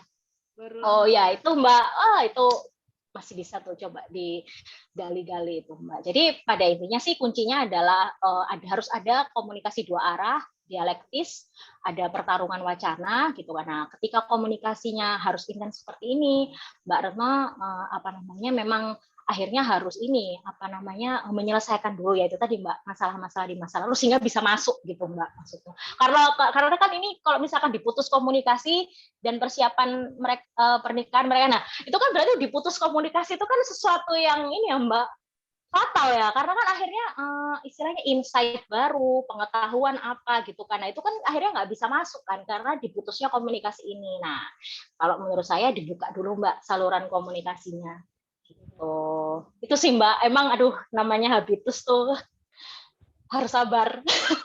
Mbak Retno ya, semangat Mbak. Benar. Tapi saya jadi alhamdulillah itu saya dapat itu ya. Ini langsung saya catat. Pertarungan wacana, benar. Komunikasi dua arah harus ya, ego memang harus kita belajar kuasai lagi gitu ya, walaupun udah umuran tetap aja gitu kan. Cinta juga dijadikan senjata. Iya betul, benar banget, saya setuju banget. Jadi kita kembalikan lagi yang dia pakai sebagai senjata, dia menguasai anak saya. Loh, itu kan anakku. Cintaku kan harus lebih besar dari dia kan gitu. Alhamdulillah, terima kasih ya Mbak. Ini pencerahan banget. Iya Mbak, pokoknya kita ini Mbak, karena ini kajian-kajian poststrukturalis tuh kadang kan kalau di strukturalis tuh kayak hitam putih gitu ya Mbak ya, gitu kan. Maksudnya benar salah gitu. Tapi kalau di kajian poststrukturalis itu kadang sesuatu hal itu bisa kita mainkan gitu loh Mbak. Seperti cinta itu saya dua arah gitu. Cinta yang membawa kebaikan ya ada gitu kan. Cinta yang akhirnya dijadikan alat untuk dominasi ya ada. Pun seperti pemberian kan seperti itu kan Mbak akhirnya. Nah, saya yakin kasih sayangnya Mbak Retno ini akan mengalahkan, Mbak. Karena dari kecil, Mbak, saya masih optimis itu. Kalau kata Bordo itu kode rahasia yang sudah ditanamkan sejak manusia itu tumbuh gitu ya hingga dewasa. Jadi saya yakin rasa cintanya Mbak, anaknya Mbak ke Mbak itu ada, tapi masih terselubung gitu loh Mbak. Karena kebucinan itu sendiri gitu, kebucinan yang mungkin irasional gitu. Terima kasih banyak. Alhamdulillah. Silakan ke yang lain. Terima kasih Bu Retno, makasih Mbak Marina. Berikutnya mungkin sudah ada pertanyaan lain. Mungkin lebih menarik kita sekarang menunggu, bukan menunggu sih, mengharapkan langsung ya ada pertanyaan dari peserta diskusi yang laki-laki ini. Mungkin tanggapan. Boleh, ayo. Tanggapannya atau pertanyaannya gitu. Silahkan. Kali ini buat peserta laki-laki. Ini saya udah kayak berasa mimpin lagu gitu ya, gantian laki perempuan gitu. Sekarang coba yang laki-laki dulu mungkin. Ini nggak bermaksud bias gender ya, cuma maksudnya kita bisa ya kayak yang tadi diharapkan. Ya, biar perspektifnya kaya ya Mbak ya. Ya, dan jadi kita bisa refleksi sama-sama ini. Iya, boleh teman-teman bebas saja sih. Ya, Assalamualaikum. Oh, waalaikumsalam. Ya. Ya, silakan Pak. Ada yang ya tadi Pak Sufi ya. Mas atau Bapak Sufi ya. Silakan Pak. Ya, silakan. Halo. Menghilang ya atau hilang itunya. Oke, mungkin yang lain. Sebelum saya tunjuk loh, ini udah kayak di sekolahan gitu ya. Ya, ini ada teman-teman saya juga nih Mbak, kayaknya Mas Auli, Mbak Ales ya. Iya, kalau ada silahkan.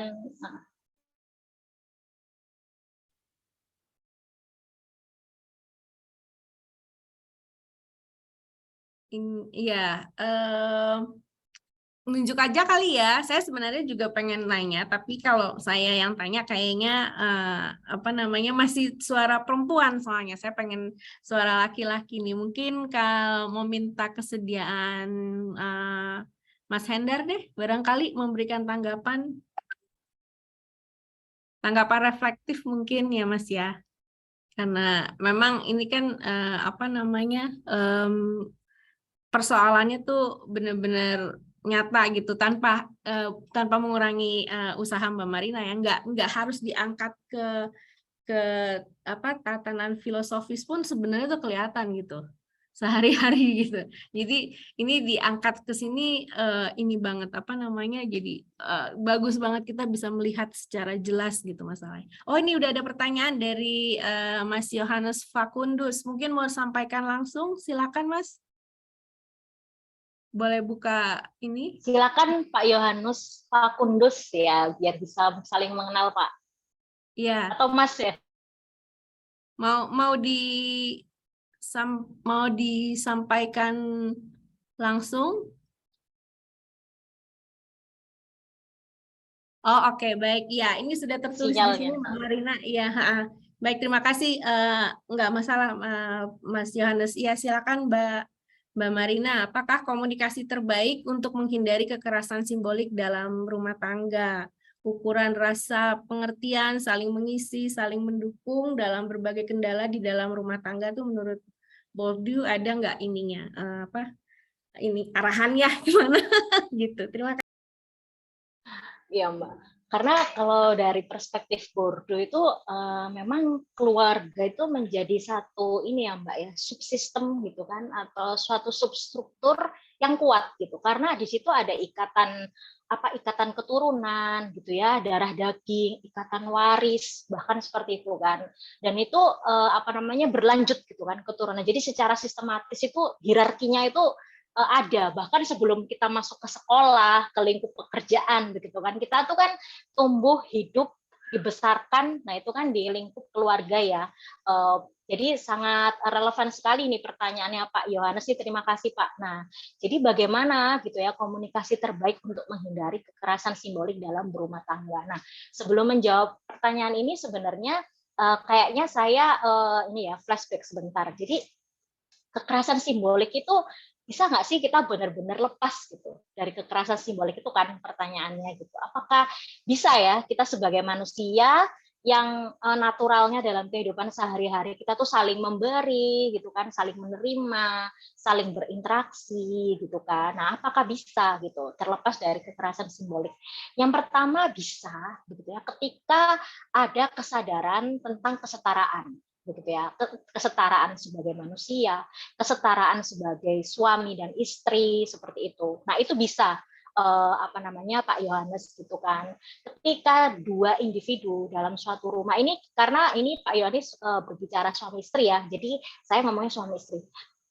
Peneliti feminis itu kan bercita-cita bahwa laki-laki dan perempuan itu bisa mendapatkan kesetaraan, gitu kan? Tidak ada kesenjangan dalam hal pendidikan, pekerjaan, kemudian dalam hal kebijakan-kebijakan yang ternyata tidak sesuai dengan tanggung jawab perempuan ya, istilahnya naluriah perempuan seperti melahirkan, kemudian seperti membesarkan anak dan lain sebagainya. Nah, dalam konteks keluarga Pak, ketika begitu kan ada kesadaran kesetaraan gender dalam keluarga. Ketika tugas-tugas atau praktik sehari-hari itu tidak berdasarkan pada karena saya laki-laki gitu kan, maka saya fokus bekerja, karena kamu perempuan sebagai istri, maka fokus seluruh peran domestik itu ke Anda begitu. Nah, ketika tidak ada seperti ini, Pak, ini sebenarnya jalan awal begitu ya, jalan awal menuju kesetaraan, pembagian tugas atau pembagian peran gitu. Awalnya dari kesadaran, kemudian ke pembagian peran. Nah, pun akhirnya gitu ya, supaya perempuan ini tidak terjebak dalam unpaid domestic labor ya istilahnya kalau dalam peneliti feminis itu. Unpaid itu berarti kan pekerja domestik yang tidak berbayar, karena sebagai ibu rumah tangga emang ada ya, kan nggak ada ya bayarannya kamu sebagai kalau pembantu. Makanya kadang ibu-ibu yang stres gitu kan, bukan stres ya, maksudnya kayak mencoba untuk protes gitu kan di Instagram atau apa, kalau saya baca itu kan ya mending jadi enak ibu pembantu kali ya gitu kan, cuci baju apa masih dibayar, jadi ibu rumah tangga istilahnya nggak ada gitu. Misalnya bayarannya itu benar-benar pengabdian gitu kan, bahasanya bahasa pengabdian. Nah, ketika begitu ya perasaan-perasaan ini gitu kan, dilematis ini tuh Pak bisa dikomunikasikan baik-baik ketika ada wacana yang tidak disetujui dari pihak perempuan maupun laki-laki. Nah, ini keran komunikasinya harus dibuka, Pak. Karena saya merefleksikan ini ya dari subjek saya, kedua subjek itu begitu.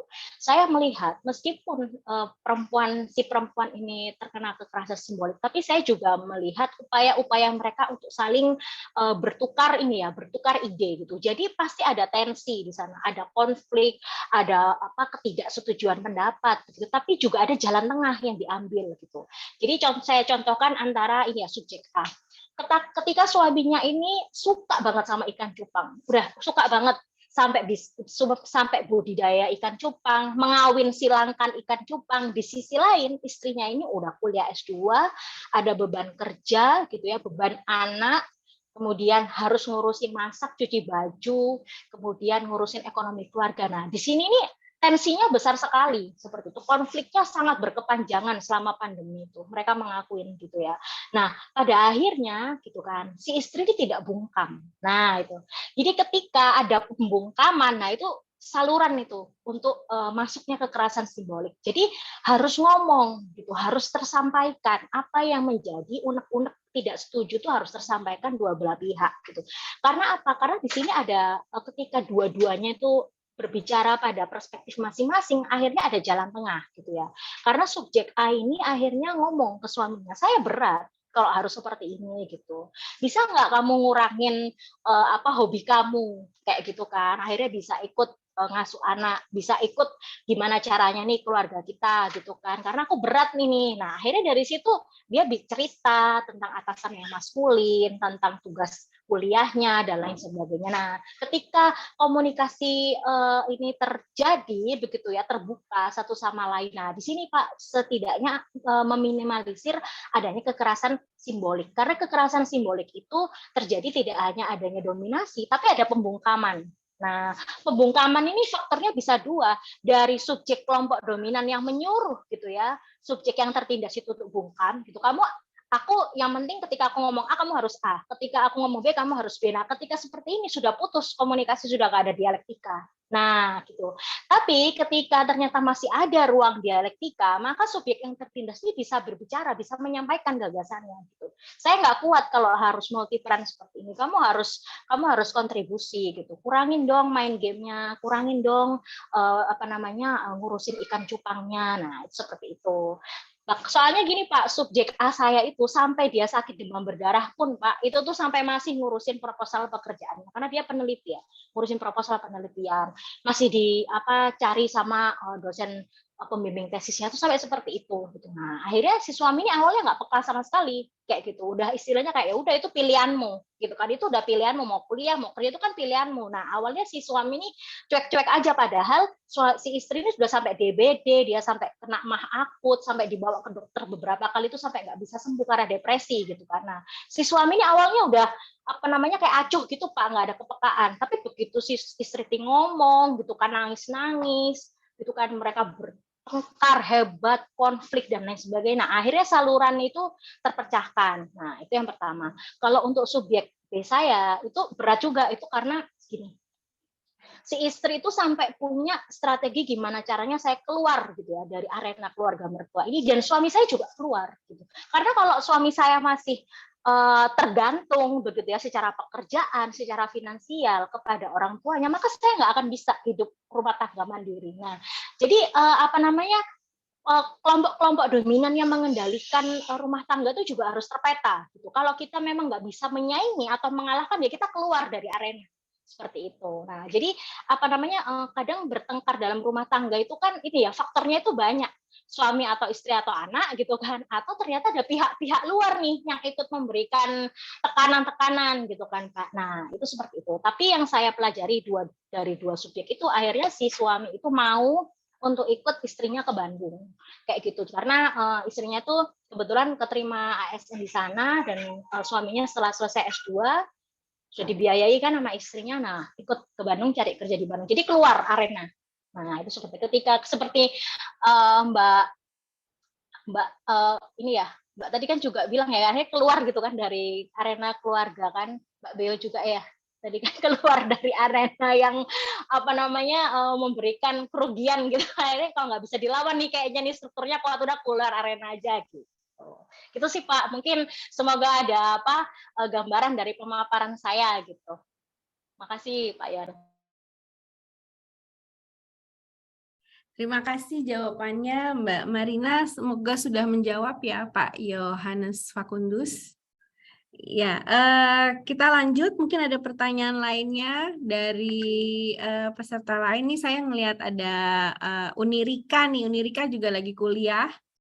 Halo. Iya, mom student juga ini. Mungkin Keren. mau tanya atau mau memberikan tanggapan Uni? Aduh, enggak. Halo Mbak. Serius banget deh. Iya. Salam kenal aja. Salam kenal juga Mbak. Gimana Mbak? Salam Ada tanggapan perjuangan. nggak? Salam perjuangan mom student. Aduh, aku masih jauh deh kayaknya, aku masih jauh. Jauh perjuangan ininya. Tapi aman terkendali ya Uni ya, ininya ya. ya. Support sistemnya, iya. Benar, iya. Support system sebenarnya. Terkait dengan peran kita sebagai ibu ini, kalau nggak support sistemnya nggak jalan ya memang benar ininya.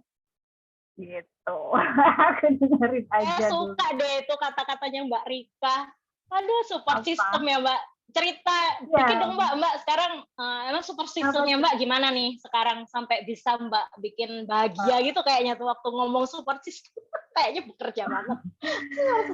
Aduh, jadi ya sama maksudnya ya mungkin peran dari suami yang mendukung atau ada saya juga masih punya anak kecil, bagaimana orang tua saya dapat membantu bisa memahami kalau nih anaknya sekolah gitu, dan ya itu ya dibalik lagi ke diri kita punya me time, kita punya waktu untuk ya biar nggak stres aja. Sebenarnya udah beban kuliah tuh udah berat gitu kan, apalagi kalau penerima beasiswa ya kan. Kalau penerima beasiswa dari pemerintah harus ada tanggung jawab moral untuk menyelesaikan tepat waktu gitu kan Mbak, ada target-target yang harus kita ini. Oke. Jadi selama proses itu ada ini nggak Mbak, pernah ada konflik batin juga nggak Mbak Rika? Cerita sedikit dong Mbak. Apa? Aku baru maksudnya kalau beban ganda di pekerjaan itu kan beda kan dengan perkuliahan yang mengambil S3 atau S2 gitu kan. Tapi ya sama juga sih ya mungkin ya in terms of tanggung jawab untuk menjadi ibu dan tanggung jawab untuk menyelesaikan studi. Ya tapi ya gitulah, saya masih baru ini sih. Gak apa-apa Mbak, semangat berjuang untuk bisa lulus sih Pak. Karena memang ketika jadi penerima beasiswa itu kayak, aduh kalau sekolah kuliah nggak bener nih dari pajak rakyat gitu-gitu kan Mbak, pasti ada tekanan. Oh iya, terkait itu ya, tadi saya kepikir ini Mbak Marina, satu pertanyaan. Ini kan memang kejadiannya di ranah individu ya, maksudnya ranah keluarga segala macam. Kira-kira dari Mbak Marina sendiri berdasarkan penelitian Mbak gitu, ada nggak yang bisa dilakukan di tingkat negara gitu? Jadi ya mungkin aturan, kebijakan apakah gitu yang bisa membuat saya tadi sempat sampai kebayang apakah bisa gitu pemberi beasiswa misalnya ya LPDP atau ya yang seperti itu membuat aturan-aturan gitu yang memungkinkan perempuan penerima beasiswa itu terlepas dari konflik gitu. Bukan ya mungkin nggak sampai 100% lepas dari konflik ya, itu nggak mungkin lah gitu ya, apalagi kalau dia menjadi dia istri, dia ibu gitu ya, dan itu udah pasti nyangkut sama jadi anak, jadi mantu gitu. Tapi ada nggak kira-kira yang mungkin bisa dilakukan sama lembaga pemberi beasiswa atau mungkin juga pemerintah, apalagi konteksnya kita kan negara di masyarakat yang sangat kuat tradisi ya, baik tradisi dari etnis misalnya gitu kan, kita juga nggak bisa menutup mata ada termasuk yang saya alami gitu ya, itu kan etnis tertentu tuh sangat patriarkat gitu ya. Karena saya misalnya ibu saya dari Tapanuli gitu ya, itu kan laki-laki sekali gitu, sehingga walaupun suami saya tidak ada masalah sama sekali gitu sebenarnya, karena dia kita beda suku. Suami saya itu dari Jawa gitu ya. Kayaknya kalau saya nangkep nih, nggak tahu nih ya, di sini kan ada Mas Mbak yang emang orang Jawa gitu ya, itu lebih imbang gitu, instead of orang Batak misalnya, dan ayah saya orang Rote dari NTT gitu. Tapi kalau ayah saya kebetulan udah meninggal, jadi konteksnya nggak bisa dimasukin gitu ya. Ibu saya yang masih ada dan kemudian dia kuat gitu ya, dipengaruhi oleh keluarga, sehingga ketika ayah saya sudah nggak ada, dia komplain gitu, saya tetap jadi diplomat gitu. Itu akan mengalahkan laki-laki, karena memang dalam ini memang agak beda ininya ya, area penelitiannya. Tapi kalau Bapak Ibu teman-teman tahu gitu, kalau kita tuh diplomat Indonesia itu kan kalau misalnya posting gitu, penempatan di luar negeri, suami nggak bisa kerja gitu. Kalau dia mau tetap kerja, dia harus bolak-balik. Jadi 3 bulan di daerah penempatan, terus kemudian dia balik bekerja ke Indonesia misalnya, kayak gitu. Nah, itu tuh terjadi gitu ya. Memang itu PR sendiri untuk Kementerian Luar Negeri ya. Tapi terlepas dari itu, akhirnya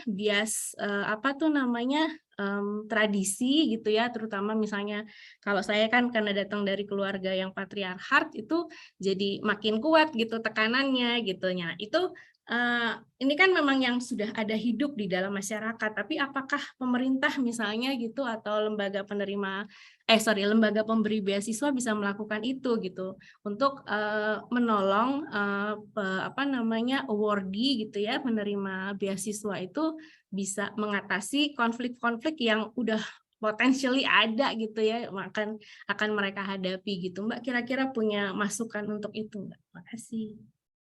Aduh, makasih banget nih Mbak Naya. Jadi pertanyaannya Mbak Naya ini ya, saya jadi teringat ketika saya melakukan kajian literatur, Mbak. Jadi penelitian tentang kekerasan simbolik itu memang bisa dilihat dari dua arah ya, secara struktural maupun secara individu. Kebetulan kalau saya sendiri ini kan fokusnya langsung ke individu, scholarship mom student gitu ya. Tapi pada akhirnya kan nggak bisa ya Mbak, kita melepaskan individu ini dari struktur atau kebijakan-kebijakan yang memang sudah dicap gitu ya oleh petinggi-petinggi atau stakeholder yang memang mereka punya kekuasaan seperti itu. Nah, kalau di dalam penelitian saya Mbak, itu layernya tuh udah jelas kan Mbak. Di keluarga mereka terkena dominasi simbolik dari patriarki gitu kan, di lingkungan pekerjaan khususnya gitu kan. Nah, di sini kelihatan itu ya dari subjek A sih terutama, karena atasannya itu sangat maskulin ya, sangat tidak mengerti dan tidak memahami, tidak mengakui kebutuhan ketika punya bawahan perempuan yang satu-satunya, bahkan gitu kan, perempuan dari 4 orang yang lain ketika dia hamil, tuh bisa meratakan kan Mbak akhirnya untuk kunjungan dinas luar negeri dan lain sebagainya, bahkan dilanggar akhirnya ketentuan beasiswa untuk fokus pada studi dan juga ketentuan ASN ketika ada cuti belajar ya Mbak. Ini dua aturan ini kan dengan atasan maskulin itu dia langsung kayak diterjang gitu kan. Nah, ini seharusnya bisa menjadi sebuah masukan kepada stakeholder khususnya pemerintah supaya tidak hanya kebijakannya aja gitu dibuat, tapi yang menjalani kebijakan ini juga harus dikontrol gitu kan Mbak. Karena bawahan itu nggak bisa ini kan Mbak, nggak bisa melawan sih Mbak ya kan. Nggak bisa deh. Saya yakin namanya kita udah jadi bawahan tuh mau ngeritik atasan ya, apalagi dia yang menentukan kuliah kita, menentukan nilai tesis kita berapa, menentukan kita bakal naik jabatan atau enggak gitu kan, performa kita dianggap baik atau enggak, itu kan akhirnya kita bungkam. Nah, itu tadi kan Mbak.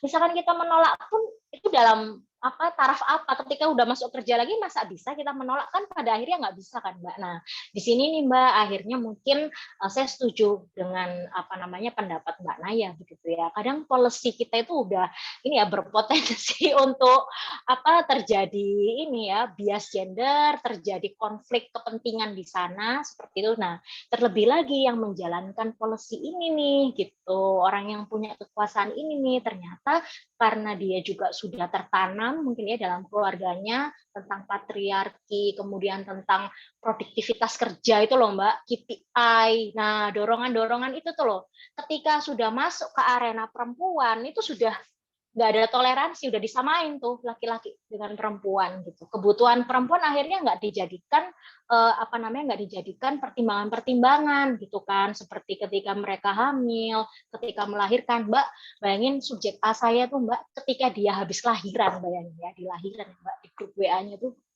selamat ya sudah lahiran kan teman-temannya gitu kan. Nah si atasannya gini, oh ya selamat ya atas lahirannya. Jangan lupa ya nanti malam ditunggu proposal apa. Bayangin Mbak, baru lahiran, itu baru lahiran loh, sampai nangis loh subjek saya itu, sampai nangis dia menceritakan itu. Kok bisa ya Mbak gitu? Padahal saya tuh baru aja lahiran, belum 2 kali 24 jam dia baru ngucapin selamat juga masih berapa menit, langsung diingetin. Jangan lupa ya proposal penelitiannya dikerjakan, dikumpulkan, saya tunggu seperti itu. Nah, orang-orang yang kayak gini nih siapa sih Mbak yang ngontrol? Ya kan, nah maka dari itu akhirnya gini kan, peneliti feminis itu kan kayak ini ya mensupport agensi-agensi perempuan tuh udah jangan jadi bawahan aja deh gitu. Kalau bisa jadi atasan gitu. Karena ada Mbak penelitian saya pernah baca ya, di kampus-kampus dunia ini yang jadi petinggi-petinggi pendidikan tuh juga rata-rata laki-laki kan Mbak. Nah, akhirnya persentase keterlibatan perempuan dalam pemegang kebijakan ini sangat minim. Nah, itu dia tuh akhirnya. Karena kalau kita berbicara habitus kan, habitus perempuan sama habitus laki-laki itu beda banget kan, Mbak. Nah, jadi makanya perspektif gender, makanya akhirnya ketika Mbak Naya memutuskan untuk jadi diplomat dengan aturan yang seperti itu, aduh luar biasa sih Mbak perjuangannya Mbak. Jujur ya Mbak, ini akhirnya jadi ini menjawab pertanyaan saya dari dulu tuh gini, setiap ada menteri luar negeri ya Mbak, saya tuh selalu cek, ini suaminya kerja apa sih gitu. Selalu saya cek ketika ada diplomat gitu atau dari kedutaan mana, saya cek. Kalau perempuan saya cek suaminya tuh kerja apa, nggak pernah muncul pekerjaannya apa. Nah ini ketika Mbak Naya bilang gini, saya akhirnya terbuka misteri bertahun-tahun itu seperti itu, ternyata bisa dikaji dengan perspektif gender. Luar biasa sih Mbak. Nah itu sih Mbak kalau menurut saya gitu. Ya, baik, makasih Mbak Marina. Iya, saya terpikir aja memang kayaknya juga dari dari pemerintah kayak yang tadi Mbak Marina sebutkan juga gitu. Mungkin ya dari saya kepikirnya kayak Komnas Perempuan, atau juga mungkin kan kita punya kementerian perlindungan Ada Mbak, KPPA, ya benar. Ya, perlindungan. Ya. Ada perempuannya juga nggak ya? Ada Mbak, perempuan dan anak, ada. Kenapa Mbak, perempuan dan anak, benar Mbak? Iya, sebenarnya mungkin bisa memasukkan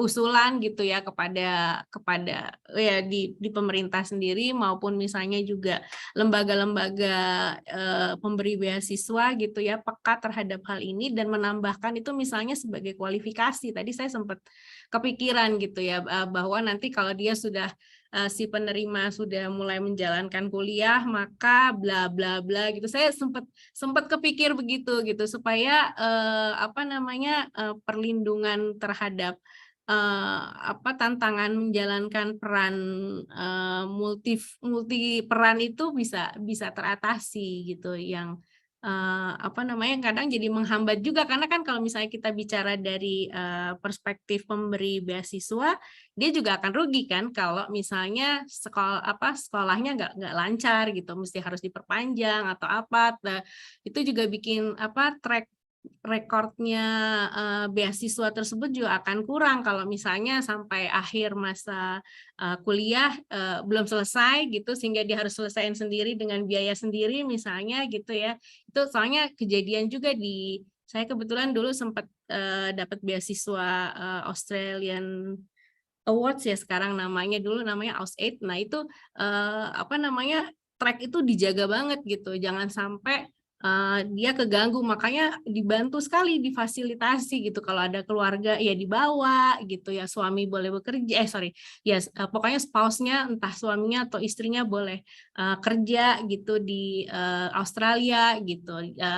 Kalau yang punya keluarga juga didahulukan untuk dapat asrama, dan asramanya beda gitu ya. Itu yang sempat saya alami, bukan saya waktu itu belum nikah sih, tapi teman-teman yang sudah menikah mengalami itu gitu. Jadi itu sangat terbantu gitu. Jadi saya juga kepikir nih kalau misalnya dari apa namanya, penelitian Mbak ini gitu, dari tesis Mbak bisa nyampe gitu ya ke apa namanya, decision makers gitu, jadi bisa memberikan masukan gitu, misalnya untuk LPDP dan sebagainya, supaya kan kita juga saya kayaknya pernah baca ya artikel ada masalah juga gitu, misalnya penerima LPDP yang di luar negeri nggak mau pulang. Itu saya sempat baca tuh, karena memang apa ya, di luar negeri itu untuk mahasiswa penerima beasiswa tuh memang hidupnya jujur lebih enak gitu ya, lebih terbantu oleh struktur yang sudah dibangun oleh pemerintah di sana, oleh masyarakat di sana gitu ya.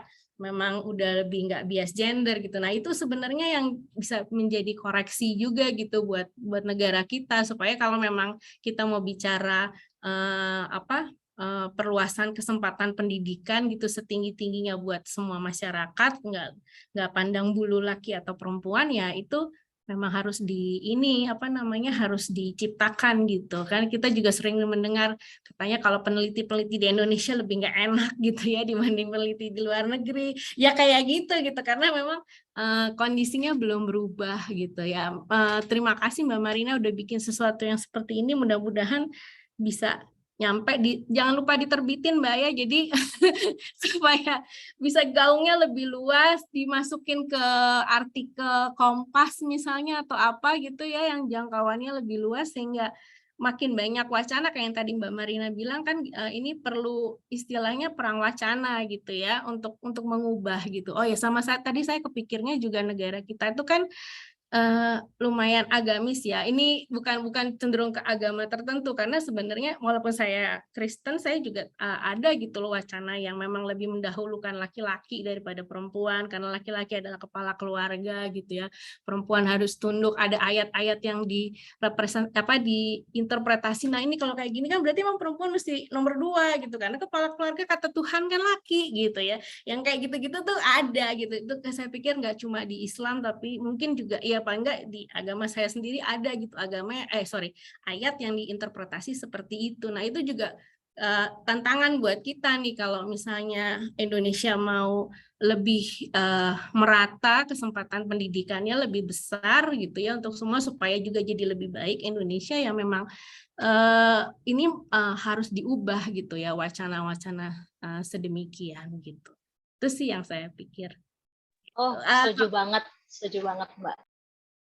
Oke, mungkin ada pertanyaan lain. Ini kita masih, tinggal 7 menit. Mungkin kalau masih ada satu pertanyaan lagi, barangkali ada yang terpantik gitu dengan obrolan terakhir.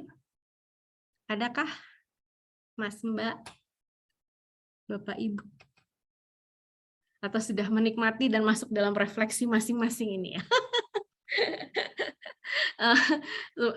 Ya semoga sesudah ini jadi lebih terpantik juga gitu ya, untuk mengaplikasikannya dalam kehidupan sehari-hari. Kalau punya teman atau nggak hanya buat perempuan ya, sebenarnya laki perempuan sih bisa sama gitu, karena menurut saya juga ya kita setara gitu ya kalau misalnya berumah tangga gitu, untuk membesarkan anak, untuk ngurus rumah gitu. Kain pel itu seneng kok kalau dipegang sama laki-laki juga gitu ya.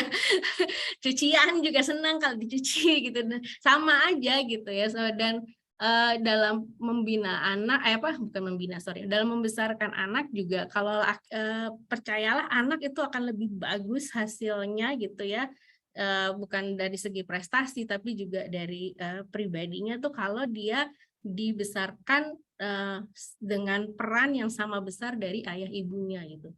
Membesarkan anak bukan urusan ibunya sendiri gitu. Oh, ini kebetulan Mas Denny Karolus ada pertanyaan nih. Silakan Mas, langsung aja disampaikan ya. Ya, Assalamualaikum warahmatullahi wabarakatuh. Waalaikumsalam, Bapak. Jadi Shalom, Om Swastiastu, Namo Buddhaya, salam sejahtera, Rahayu. Jadi saya tadi sempat tergelitik juga tentang kebijakan public policy. Nah ini saya kebetulan juga bekerja sebagai dosen juga di Fakultas Sospol dan juga tenaga perpustakaan, admin perpustakaan di Fakultas Sospol Unisba, Universitas Blitar. Nah ini faktanya memang benar. Di Indonesia itu penelitian jujur ini pernah saya alami.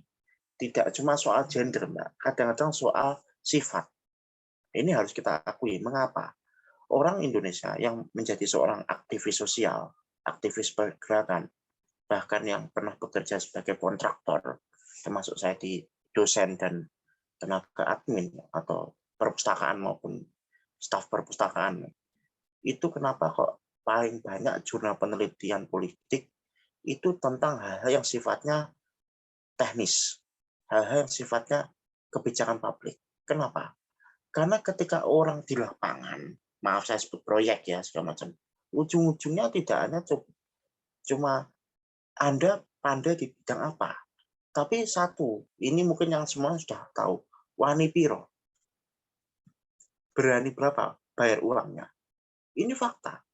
Jadi nggak cuma di bidang akademisi, yang kemarin ini barusan rektor Unila ditangkap soal jalur mandiri. Ini rektor loh, profesor. Yang kedua, kita juga harus jujur bahwa memang ketika di politik pun banyak koruptor-koruptor pun yang kebetulan ditangkap oleh KPK, kejaksaan, kepolisian. Ini ternyata jenderal dari kalangan tenaga terdidik. Mohon maaf saya sebut ya, orang yang bekerja di proyek, orang bekerja di penelitian, orang bekerja di dunia arsip, ya termasuk dunia bisnis, marketing. Kenapa? Termasuk di dunia politik. Karena kadang-kadang di dalam administrasi organisasi dan di dalam kebijakan publik atau public policy, dia salah dalam mempraktekkan, termasuk di dalam proyek. Saya akui, mengapa? Karena saya pernah meneliti itu, Mbak. Jurnal penelitian saya tentang kebijakan publik, politik, dan juga tentang pelayanan masyarakat, hampir mayoritas begitu. Orang mengatakan, kami butuh pelayanan publik, tapi mohon maaf, kendalanya dari sifat. Kadang-kadang orang, wah, Anda berani bayar berapa? Wah, Anda punya proyek apa? Wah, Anda kemampuannya apa? Wah, Anda, mohon maaf, saya terusnya dari tim suksesnya siapa? Nah, biasanya itu bermain di pilkada, pemilihan kepala daerah maupun pileg. Jadi baik, mohon maaf Mas Denny karena waktunya udah mepet. Kira-kira berarti apa saran atau pertanyaan yang ingin Mas Denny sampaikan terkait fakta yang Mas sampaikan barusan? Jadi memang kita harus terus terang bahwa ini sedikit aja, bahwa ini juga saya minta tanggapannya. Kebijakan publik kita yang keliru. Ketika public policy kita yang keliru, administrasi organisasi itu nggak pernah dipraktekkan, Mbak. Jadi ibaratnya undang-undang tentang ormas, undang-undang tentang pilkada, ketika oh ini saya jadikan tulisan di proyek ini, tapi prakteknya apa? Nggak pernah dijalankan. Nah ini loh yang ingin saya tanyakan, berarti yang salah itu adalah ketika teori yang ada tertulis di dalam setiap buku jurnal penelitian itu berbeda dengan yang di lapangan, berbeda di praktikum. Nah itu bagaimana, Mbak? Berarti yang salah itu bukan soal teorinya, tetapi prakteknya. Nah ini yang saya tanyakan, apakah kebijakan publik itu sebenarnya benar, public policy-nya benar, tapi orangnya yang salah karena tidak pernah mempraktekkan yang ada di dalam buku, tidak pernah mempraktekkan itu. Itu aja. Terima kasih. Iya, masalah ketidaksesuaian antara ini ya teori dengan fakta di lapangan ya. Oke, baik. Mungkin Mbak Marina bisa memberikan tanggapan. Terima kasih. Ya sebenarnya pertanyaan dari Mas Denny ini Mbak, memperluas kacamata tentang kekerasan simbolik itu dalam dunia akademisi mungkin ya Mas Denny. Jadi ternyata pengetahuan itu ada pesanannya.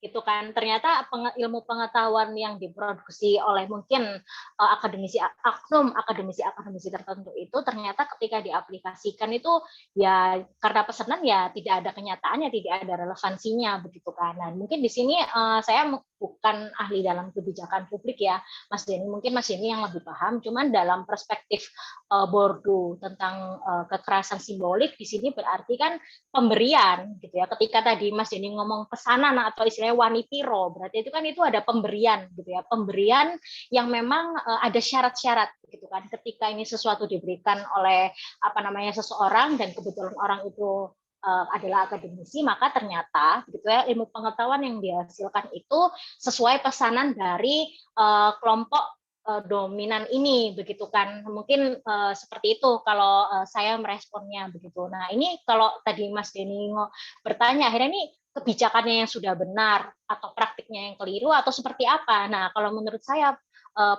Mas Denny, kebijakan itu kan juga istilahnya muncul dari sebuah musyawarah gitu kan ya, dari musyawarah bersama gitu. Jadi ketika praktiknya saja bisa diselewengkan, berarti harus mundur lagi kan Pak. Kebijakan ini jangan-jangan ada celahnya begitu kan. Jangan-jangan bias seperti itu atau jangan-jangan ada kalau disilakan oleh masyarakat seperti pasal karet gitu Pak. Jadi tergantung siapa yang menafsirkan atau seperti itu. Ternyata tidak ada sistem kontrolnya dan lain sebagainya. Jadi kalau dalam perspektif Bourdieu itu antara teori dan praktik itu seharusnya tidak terpisah. Jadi saling dialektis. Nah, permasalahannya mungkin budaya di dalam birokrasi kita ketika ingin mengubah satu kebijakan yang itu memang sudah memberikan keuntungan kepada status quo atau kelompok dominan, maka mau mengubah itu kan pasti luar biasa sulit kan Pak. Nah, kita kadang sering ya melihat kebijakan-kebijakan yang disahkan ketika jam-jam orang tidur. Misalkan seperti itu kan ada ya kasus-kasus seperti itu. Nah, mungkin hal itu yang perlu kita telisik lagi gitu ya, pembuatan kebijakannya gitu ya, baru aplikasi, kontrol. Nah, seperti itu. Mungkin itu Pak tanggapan saya Mas Denny, bisa memperluas tentang kekerasan simbolik dan logika pemberian. Terima kasih Mbak Naya. Iya, makasih banyak Mbak Marina, Mas Denny juga tadi untuk masukannya. Jadi kita bisa lihat gitu ya bahwa dari penelitian Mbak Marina yang luar biasa sih, kalau saya jadi penguji saya kasih A+ Mbak. Ini jauh lebih bagus dari disertasi saya. Saya nggak setinggi itu Mbak nilai. Alah, iya. Oh, tapi saya dapat titipan ini dari Mbak Monik, penguji Mbak. Saya kebetulan kenal soalnya sama-sama di UI. Beliau yang uji saya sampai nyeka air mata loh Mbak, tapi nggak kelihatan itu. Sadis banget. Iya. Nggak maksudnya dicecer lah biasa namanya sidang. Iya Mbak Monik, tapi memuji Mbak Marina, dan malam ini saya menemukan pujian dia betul, benar-benar. Ya, jadi makasih banyak Mbak Marina sudah membuat penelitian yang sangat down to earth gitu ya, dan itu sangat membantu untuk mengulur benang kusut gitu ya yang dialami oleh perempuan-perempuan penerima beasiswa di Indonesia. Itu lebih klasik soalnya ya. Bukan lebih klasik, lebih pas saya mengatakan harus ada Indonesianya gitu, karena kita kan pengaruh budaya itu masih sangat kuat gitu ya misalnya dibandingkan dengan masyarakat barat yang sangat individual gitu, kita masih sangat komunal gitu, dan itu sangat mempengaruhi yang udah dari komunal, udah dari agama gitu ya, belum lagi dari masalah ekonomi seperti yang tadi Mbak Marina angkat. Itu memang luar biasa benang kusutnya, dan itu terurai dengan sangat indah dan jelas gitu ya di tesisnya Mbak Marina. Mungkin saya kasih waktu kira-kira 1-2 menit gitu kalau Mbak Marina ingin memberikan simpulan atau harapan atau apa sebelum kita menutup diskusi kita malam ini. Silakan Mbak. Saya berterima kasih terhadap rekan-rekan, khususnya Mbak Naya, Pak Hendar, MFI.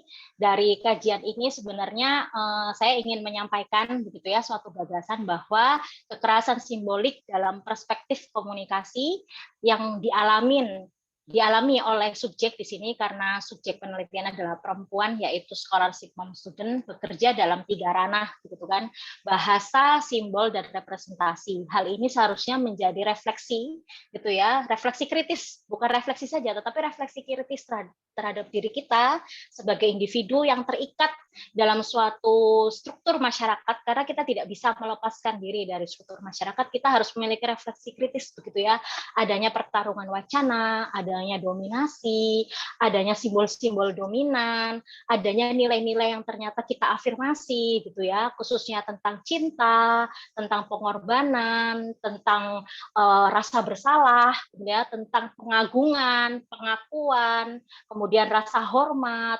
ikatan-ikatan kekeluargaan yang kita pandang itu sebagai sesuatu yang benar dan superior gitu ya. Nah, ini kita harus membangun nalar kritis kita gitu ya.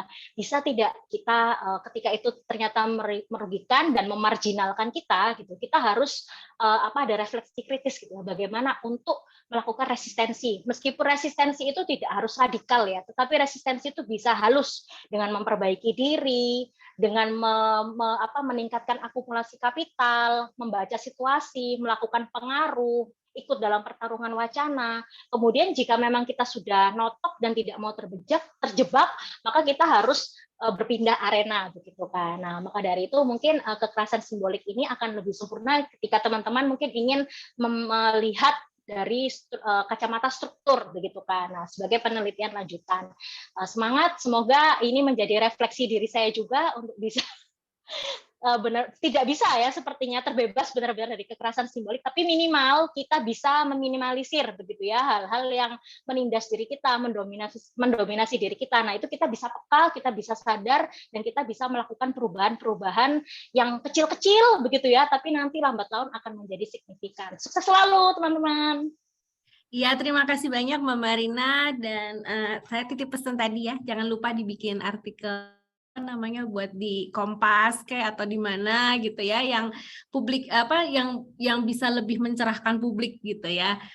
Ya di jurnal juga penting, ini di jurnalin mau bagus banget gitu, tapi mungkin ya itu, kalau saya sendiri berasa berutang gitu, belum bisa Mbak nulis artikel kolom opini gitu, tapi Mbak Marina ini sayang banget kalau seandainya tidak dimasukkan di kolom opini, karena ini pasti akan bikin semua orang jeng-jeng gitu, wih bener iya gitu ya, bakalan kayak begitu deh, mau menyadarkan, saya yakin itu menyadarkan perempuan, menyadarkan para suami juga, menyadarkan keluarga juga, dan menyadarkan negara juga, dan semua lembaga yang bisa punya potensi untuk memperbaiki kondisi yang ada. Sekali lagi terima kasih Mbak Terima dan sekarang Terima kasih. Sama-sama. Ya, sama-sama. Saya kembalikan ya, ke Mbak teman-teman Marina. MFI. Keren banget. Iya. Terima kasih Silakan. ya Kak. Matur nuwun Pak Hendar, ada nih. Pak Ada Hendar dari nih yang Mas. kenalin Saya, Iya nih, makasih Mas saya Hendar nggak bisa sudah ikut menemukan komen mutiara. sekarang. Ya betul Kak. Nah ini makanya mutiara itu harus dibawa lebih ke dilihat dalam ruang publik ya, yang lebih terang, yang lebih luas, yang lebih interdisiplin juga. Cuman saya nggak bisa komentar ataupun memberi memberi tanggapan terhadap yang dipaparkan Mbak Marina tadi, karena sedang ada retret akademis, academic writing retreat. Jadi kami selama 5 hari 4 malam ini sedang diisolasi ya di daerah Depok sini, dekat kampus UI ya, dekat kampusnya Mbak Marina ini, supaya bisa disertasinya cepat selesai. Ini ada 8 orang peserta. Jadi Luar ada terbimbing biasa, lah. semoga sukses. Ada Romo, makasih, ada Romo Waduh. Haryatmo juga kemarin. Tadi ada Mas Daniel. Pematerinya ada 2. Benar-benar supaya kami bisa fokus gitu. Ini hanya karena saya memang udah janji sama Mbak Marina, maka saya sempatkan, harusnya kan saya nggak boleh ikut ada Zoom begini ya kalau pas lagi retret begini. Tapi ya udah nggak apa-apa, karena saya harus komitmen sudah mendorong Mbak Marina mau sharing di MFI ya. Ya saya harus nemenin juga lah, masa nggak datang kan gitu kan, nggak lucu juga. Itu oke. Sip, tapi semangat, Pak ya. Maaf, ini ada pengumuman dari MFI mungkin dari ada dari Edward mungkin 2 minggu lagi, atau Bung Naryo. Aku lagi nggak begitu hafal jadwalnya yang 2 minggu lagi. Iya, Mas Naryo atau Mas Edward, silakan. Ya, mungkin nanti di info di grup barangkali ya Mbak Naya. Terima Oke, kasih baik. Mbak Marina, Mbak Naya. Mbak Naya ini Ya, sudah sama-sama. sarapan Terima belum kasih Mbak Naya? Mas Terima kasih Aryo. semuanya, teman-teman yang sudah hadir. Sampai ketemu lagi 2 minggu lagi ya. Oke, Sukses saya selalu. Makasih Mbak recording Naya. ya. Dadah. Makasih banyak Mbak Marina. rekan-rekan. Sukses Ya. ya. Mbak Terima kasih Marina. semua.